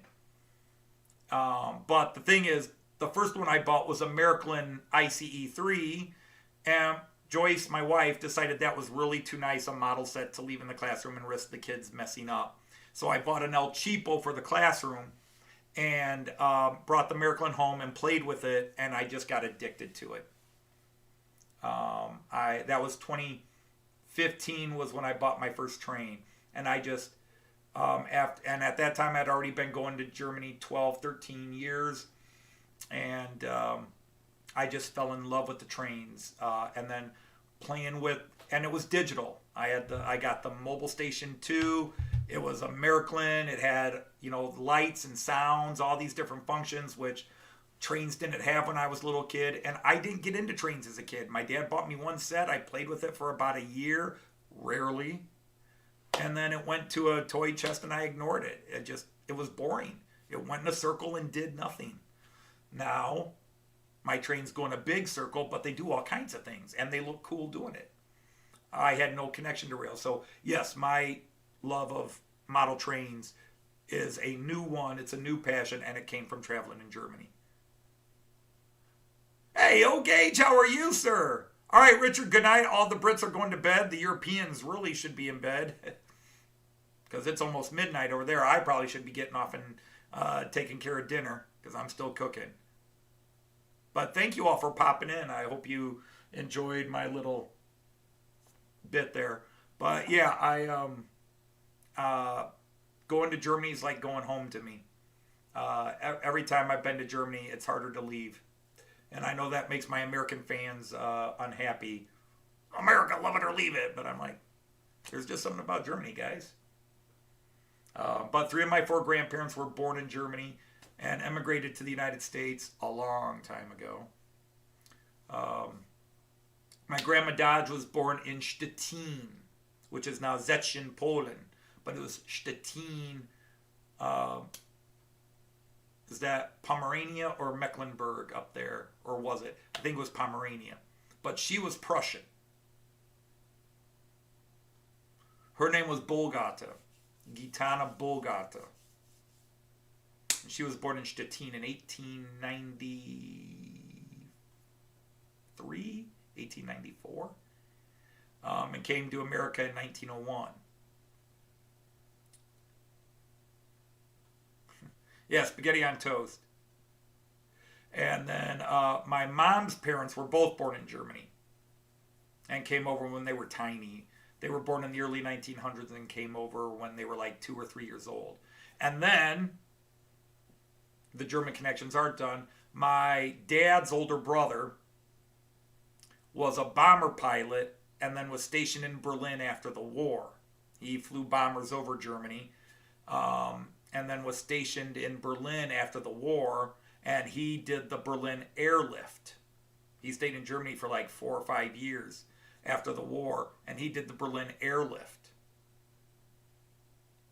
And he married a German girl who was actually from Dresden, but she was working at Tempelhof after the war. And he brought her and her family to America. She just died like 3 years ago at the age of 97. Hey, Ian, how are you? Nice to have you here. By the way, Sebastian, we need to knight you. And I declare you a knight to the rhomboid table. So I don't know a darn thing about the American rail system, but I know the German rail system pretty good. And I don't know anything about model trains because I buy Miracle and it sets itself up. It does it all itself. That was one of the things I was showing people when I started this stream is all I do is put it on the track. Central Station reads it, all the programs, everything's loaded in. I don't have to go in and program it like you do with JMRI or anything else. It's all there. And if you hook JMRI up to it, it sends JMRI all that information. So you don't have to load anything. The only time you ever have to do anything is if you buy a non-Miracle locomotive, you got to change its address because most companies set their Miracle-friendly locomotives to address 3. So you usually have to change its address, but that takes 5 seconds on the Central Station 3 to change an address, to change any CV is like that.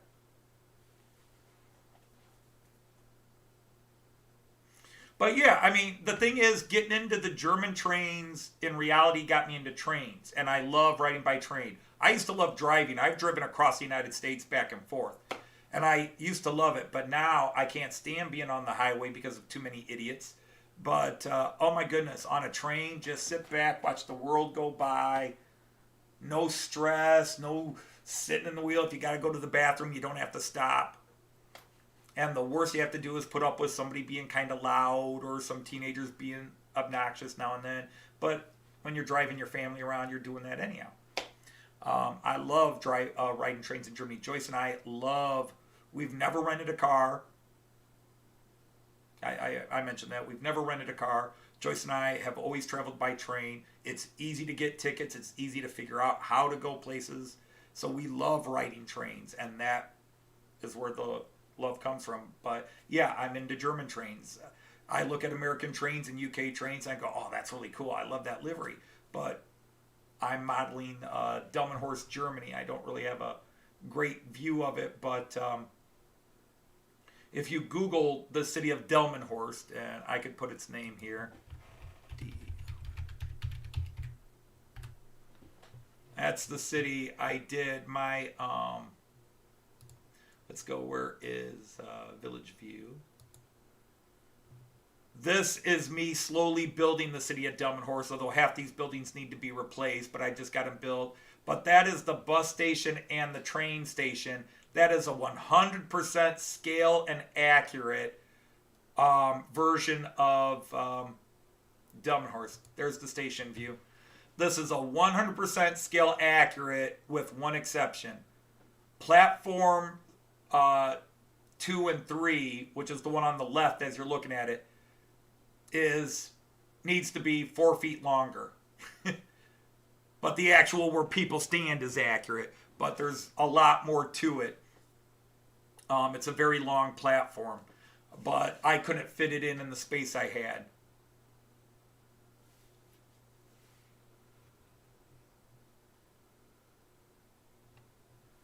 But that is from the way the canopies are designed, the lights.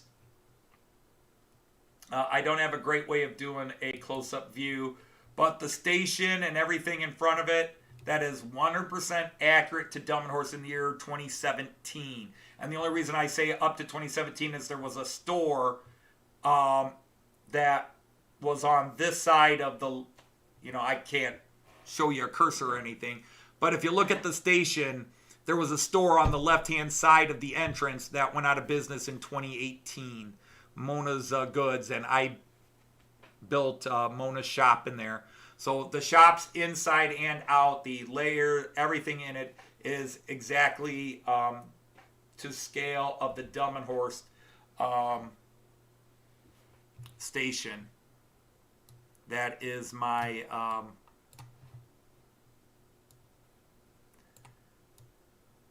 and then the other side, which isn't as well developed, let's go that way. This side will eventually be a Bremen-Hanover hybrid. There'll be, I've got the station over there. I'm slowly converting it to looking more like Bremen and Hanover's station. And so that will be sort of Bremen, Hanover. No hills, no mountains, because it's northwestern Germany, so it's flat country. But I have ADD, and I just needed to see lots of trains running. I didn't need it to be prototypical. I don't need it to be... The only thing that for me has to be prototypical are my regional cars, my regional trains. They need the right locomotive and the correct passenger car arrangement. But like my IC4 is supposed to be 12 cars. Right now it's 6, and it'll only be 10. I will never make it the proper 12 car consist, because I just don't have room to park it, much less fit it on the layout at a full 12 car consist. But and then my city of Delmenhorst, I want it to look like Delmenhorst because that's my home in Germany. That's my German hometown. And so just in honor of that old city of Delmenhorst, I want it to look like Delmenhorst. I still gotta custom build the Delmenhorst City Hall, but that's a very difficult thing to do. My custom building days are probably over. I'd like to 3D design it and build it with my 3D printer, but that's not happening right now because it's a very intricate building. And then that would go.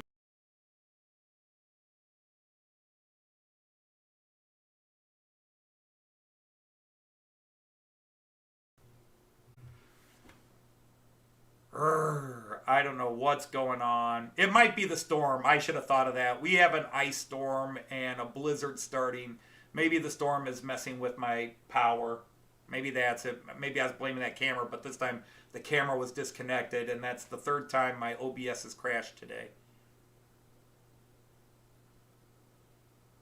Um,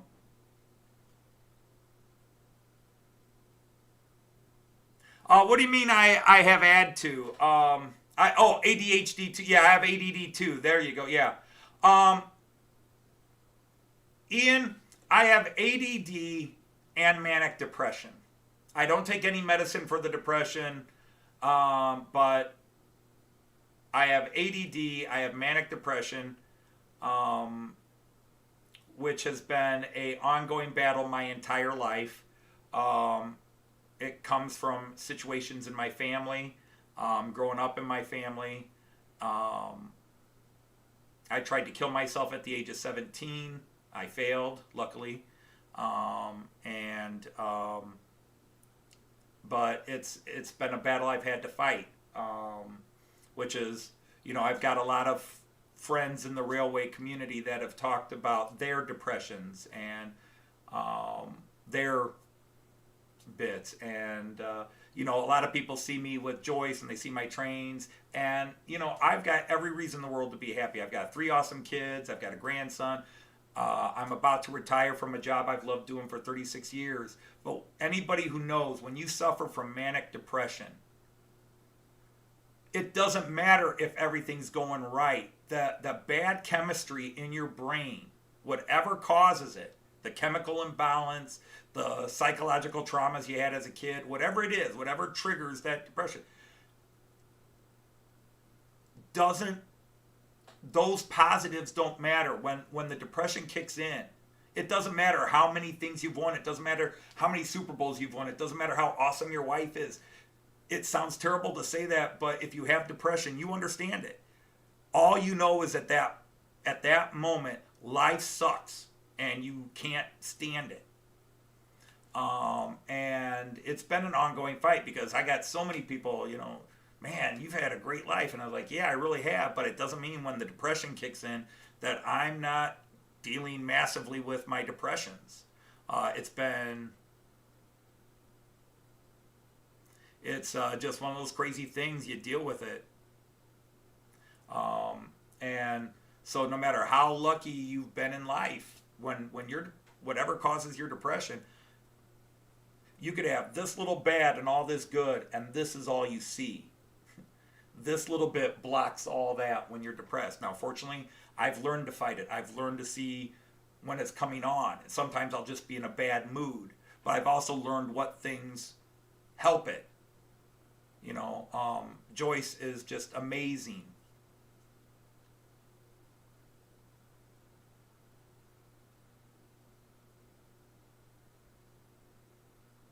It's for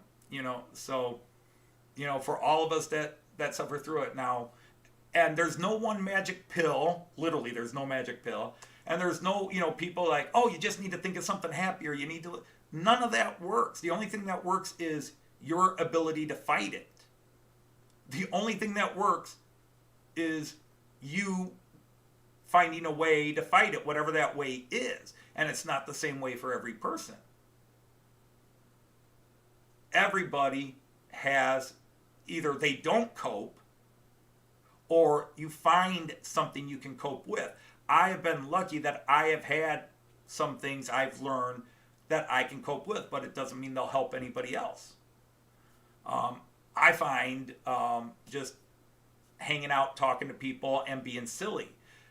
People laugh, I feel good. But some of you who have been on this channel know when I put my comedy bits up, if I don't feel like people are laughing, I immediately go, they didn't like it. It wasn't good. It sucked. You've seen that. And you could call it an insecurity, but no, it's manic depression.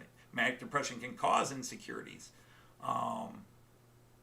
But it's just how it kicks. And the things that can set it off are the stupidest things. You forgot to do the dishes. Monday you forgot to do the dishes. Wednesday you're ready to go in the garage and turn on the gas. You had a great vacation. You come home. You mowed the lawn and you missed a pile of dog poop. Friday, you're ready to hang yourself because of it. Whatever sets it off never seems like anything, but it gets set off. And I think certain hobbies like model trains attracts a lot of us because they're a hobby that you don't need to be in a crowd. And when you have manic depression, a lot of times, which is a bad thing, but we all understand it, we don't want anybody around.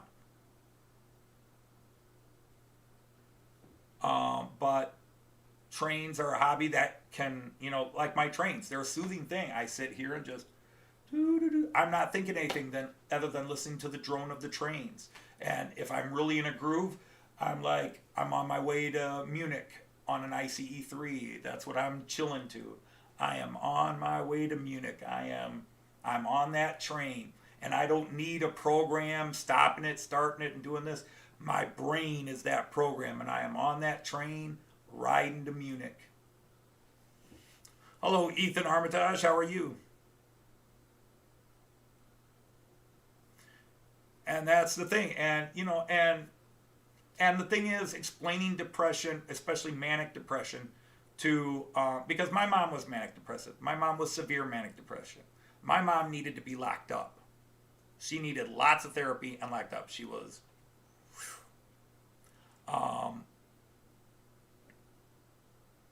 there's a comedian, Chris Titus, who tells stories of his mom, and I go, the only difference between his mom and my mom is his mom eventually committed suicide. My mom didn't.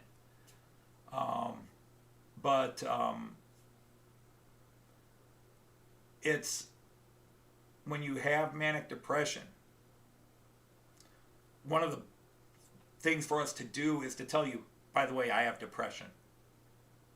So that we hope when you see us act in a certain way, you're not taking it personally. No, we have depression. And Joyce has been, and Joyce probably suffers a little bit from it too, but Joyce is just, she knows how to deal with me. She knows when to just sit 10 feet away and let me brood, and she catches the signs when maybe she needs to interact, or, hey, let's go do this, honey, and something else.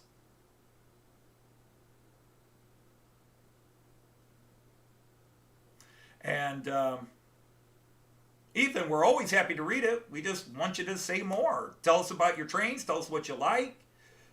Tell us what you don't like.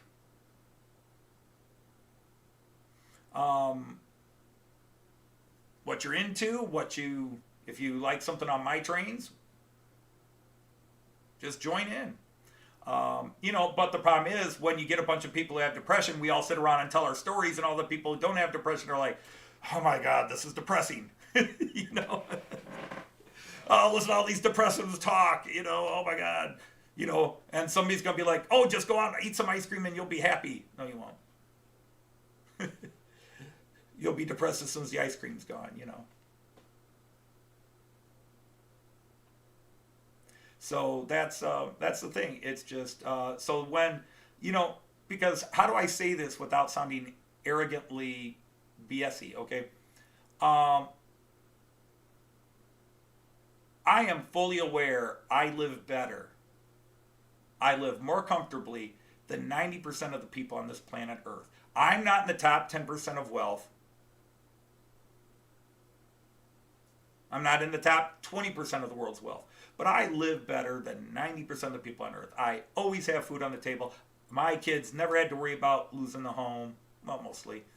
We had a couple of years there when the economy went down in 2008 where Yeah, we were debating on whether we'd have to sell and move, but my kids never wanted for anything. Um, my dad grew up in the Depression and had horror stories. Um, my kids had a nice house. They had two parents that told them every day they were loved. Um, and I've had a job. I've never been at the risk of losing. I've always been employed where my dad would get laid off or fired, factory would close, whatever. Um, I'm not the richest. I wish I had a lot more money that I could have done more, but I'm 58. I've been to Europe 16, 17 times. I've been across the United States. I've been married to the same woman for 34 years, going on 35. We've been together for 38, 39 years. And, you know, I've had it good. I've had it much better than most people. And people see me and they're like, oh man, you're lucky. You know, you got Joyce and you got this and you got that. You got this big room for your trains. Like, yeah, yeah. But that, when depression kicks in, none of that factors in. When depression kicks in, I'm back to 15 years old, fighting my way out of tough neighborhoods, fighting against gangs, getting the crap beat out of me all the time because I was going to school and getting top grades, and all the kids in my neighborhood were dopers and gangbangers and crap like that before we called them gangbangers. And I had to fight. I was in hundreds and hundreds of fights growing up. And I lost the vast majority of them because despite the Bruce Lee movies, when 10 people want to beat the crap out of you, they will beat the crap out of you.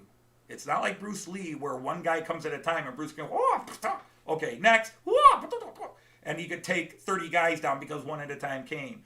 If any of Bruce Lee's movies were truly real, Bruce Lee would have been dead in the first one. Because when he gets surrounded by that gang, he's going to get crushed in reality. And Bruce Lee was great, amazing, talented, great fighter, probably could beat anybody one-on-one. But when 10-on-1, you never walk away. The movies lie.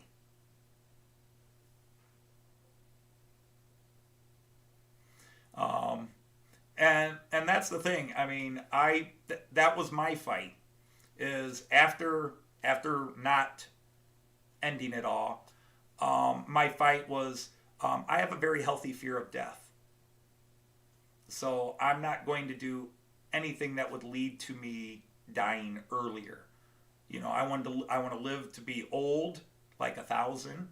I want to see grandkids and great grandkids and stuff like that. And that's my fight. My fight is I don't want to do anything that loses this. Jackie Chan was better than Bruce Lee.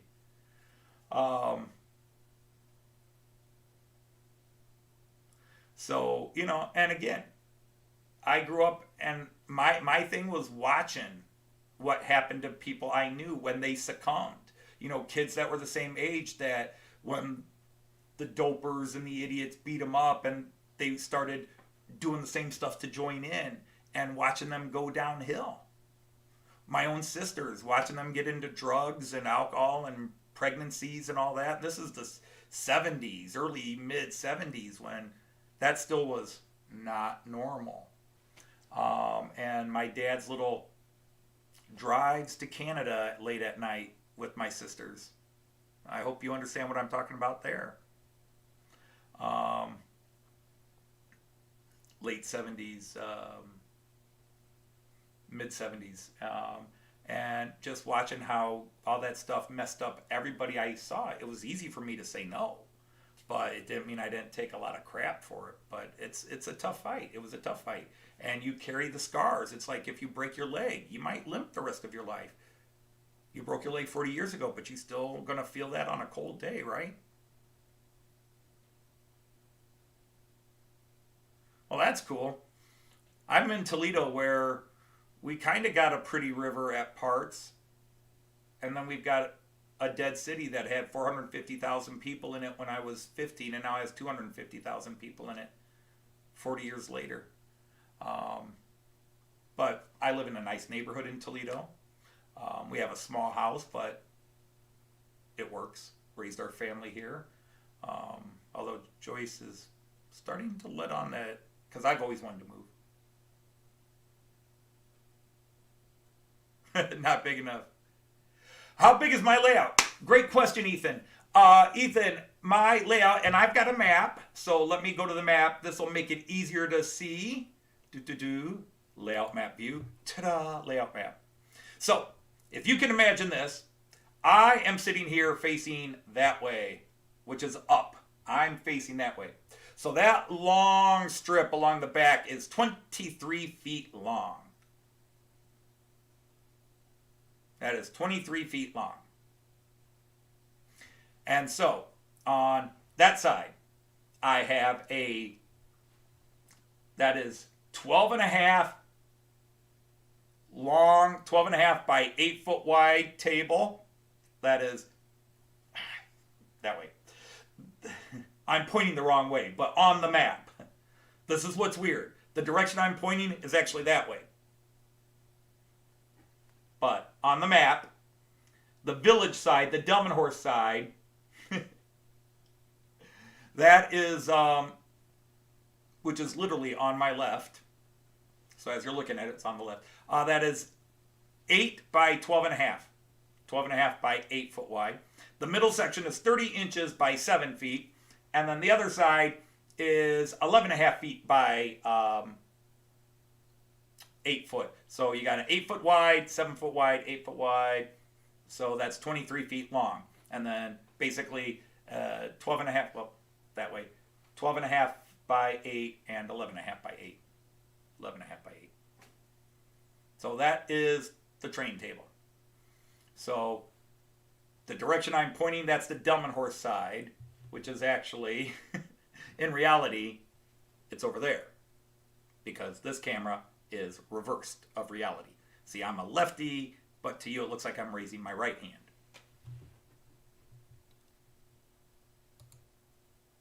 That's the Delmenhorst side. That's the 8.5 by 12. It is huge.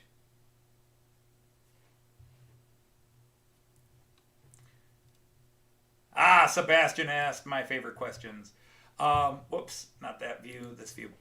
I have 2 power connections. I have a power connection right by my computer here, right in the middle, and that covers everything. And then I run an extra one over to a fiddle yard, which is not on the map, but it's way over there. A fiddle yard where I have 5, just to give it a little extra power when they come out. So I now have 2 places. I finally ran an extra power. So I'm running all this with 1 power connection from my Central Station 3. 6 trains running. 6 trains running. All the turnouts. All the cars parked. The village view. Where's the long view? Here's the long view. This side as well. There's a power connection here. And then if you can look in that corner up there, up in that corner, you can see there's a track that branches off. Right in the bottom right-hand corner of this image, there's a track that branches off. That goes to a 5-lane fiddle yard.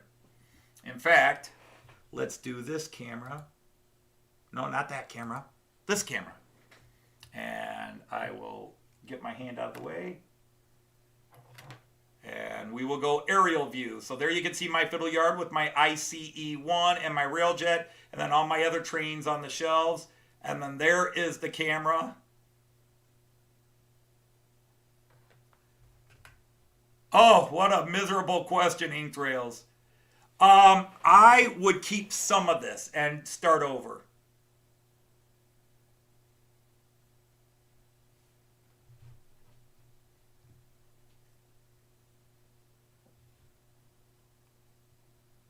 I don't know. Did he take them off himself? He was asking great questions. I was love answering them. Doesn't say anybody else, so he must have retracted them himself. So yeah, that is that's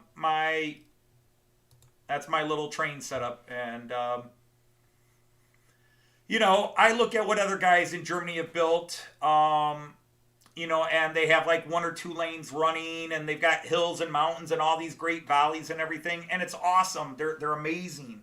They're truly amazing. But the thing is, from the minute I decided to build this table, Delmenhorst to Bremen was what I wanted because I rode those trains all the time. Delmenhorst to Bremen.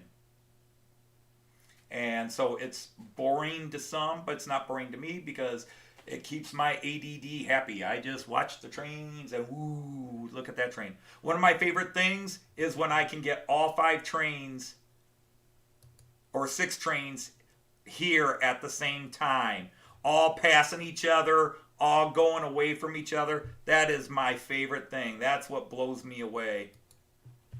When I get all those trains crossing each other, that's just, woo, that's cool.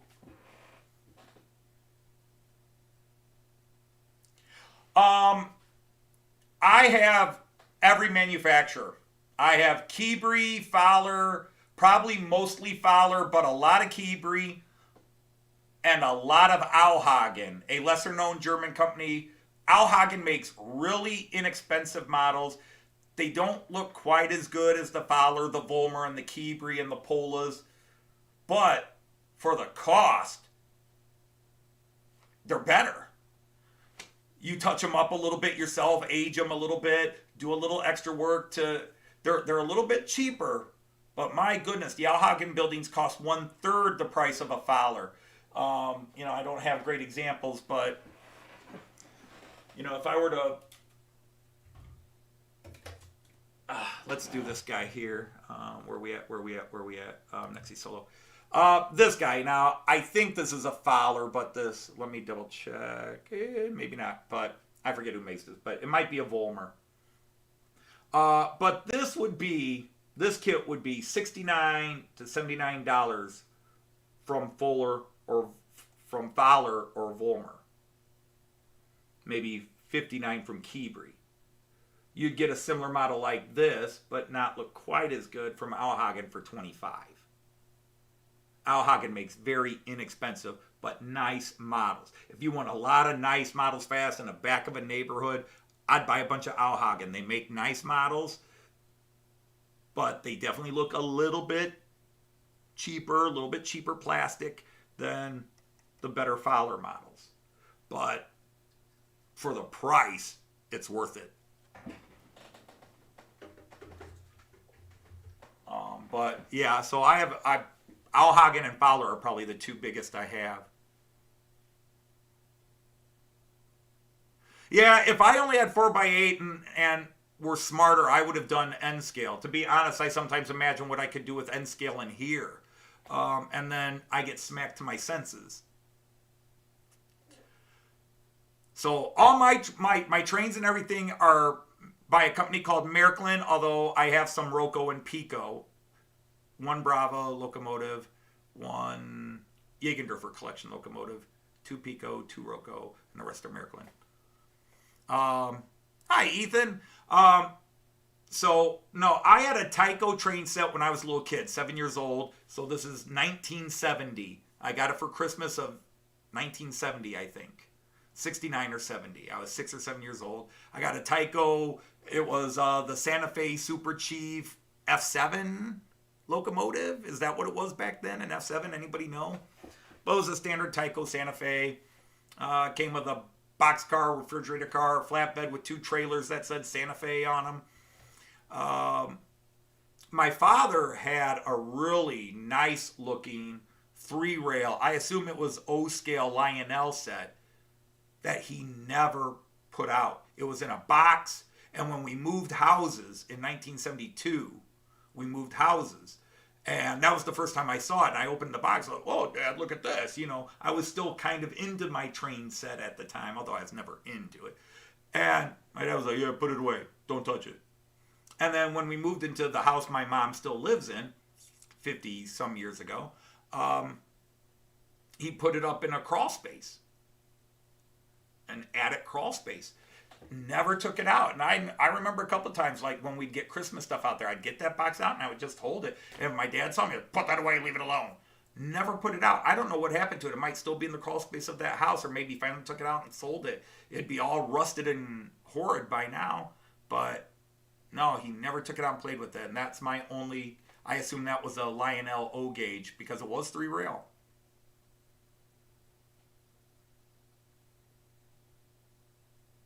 Oh, that's cool, Inked Rails.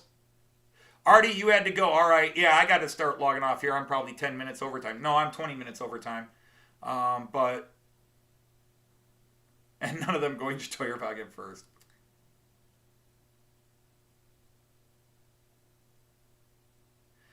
Yeah, I get it. When I'm running them all, because they actually are louder on the microphone than they are when I try to never run them with sound. But when I run the sounds, they come out loud on the microphone and the live stream. But I'll usually run one of the steamer sounds if I run the steamers, and I'll run at least one of the electrical trains. Just because, yeah, their sounds are very, it's what I hear when I ride trains in Germany. So, yeah, the thing is, Keebri, Fowler owns Fulmer and Keebri now. I think all three of them are the same company. I think Fowler, Keebri, and, or maybe Keebri is owned by somebody else. But, like Pola owns Keebri now, or Keebri owns Pola, because Pola used to make HO. It might be Pola and Keebri are the same company. Pola, I've got some Pola, P-O-L-A, model buildings here, but they're all, they're nice buildings, but now Pola only makes G-scale buildings. And it's sort of like Fleischmann and Loco are owned by the same company. Fleischmann used to make HO and N-scale. Now Fleischmann makes the N-scale, Loco makes the HO. So Loco used to do both. Fleischmann does both, did both, but now that they're one company, Fleischmann's the N-scale, Loco's the HO. Yeah, I can understand that, Sebastian. Yeah, I can understand that. If I run them with all the sounds on, all of them with all the sounds on, my family will say, when I go upstairs, they'll say, "We hear your trades." But they hear me when I'm talking now. They can hear me right now. I could tell Joy, I could say, "Hey, Joy, stomp on the floor 3 times," and you'd hear 3 stomps. But sometimes she's actually watching me on the computer. Okay, Keebri and Volmer are owned by Wiesmann. Then does Fowler own Pola now? I'm trying to remember, because Fowler owns somebody. Owns one of the other model building companies. Because when you go to Fowler's car site, it lists all, because Fowler owns Bush now. Bush scenery stuff. When you go to Fowler's webpage, all the companies that are owned by Fowler, they list. I thought Keebri was one, but I can see Keebri and Volmer being the same. And being owned by Wiesmann.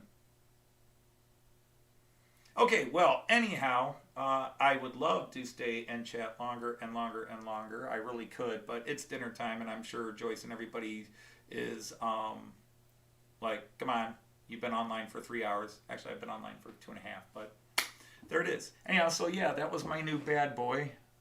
I probably stopped him way on the other side. Let me bring him around here.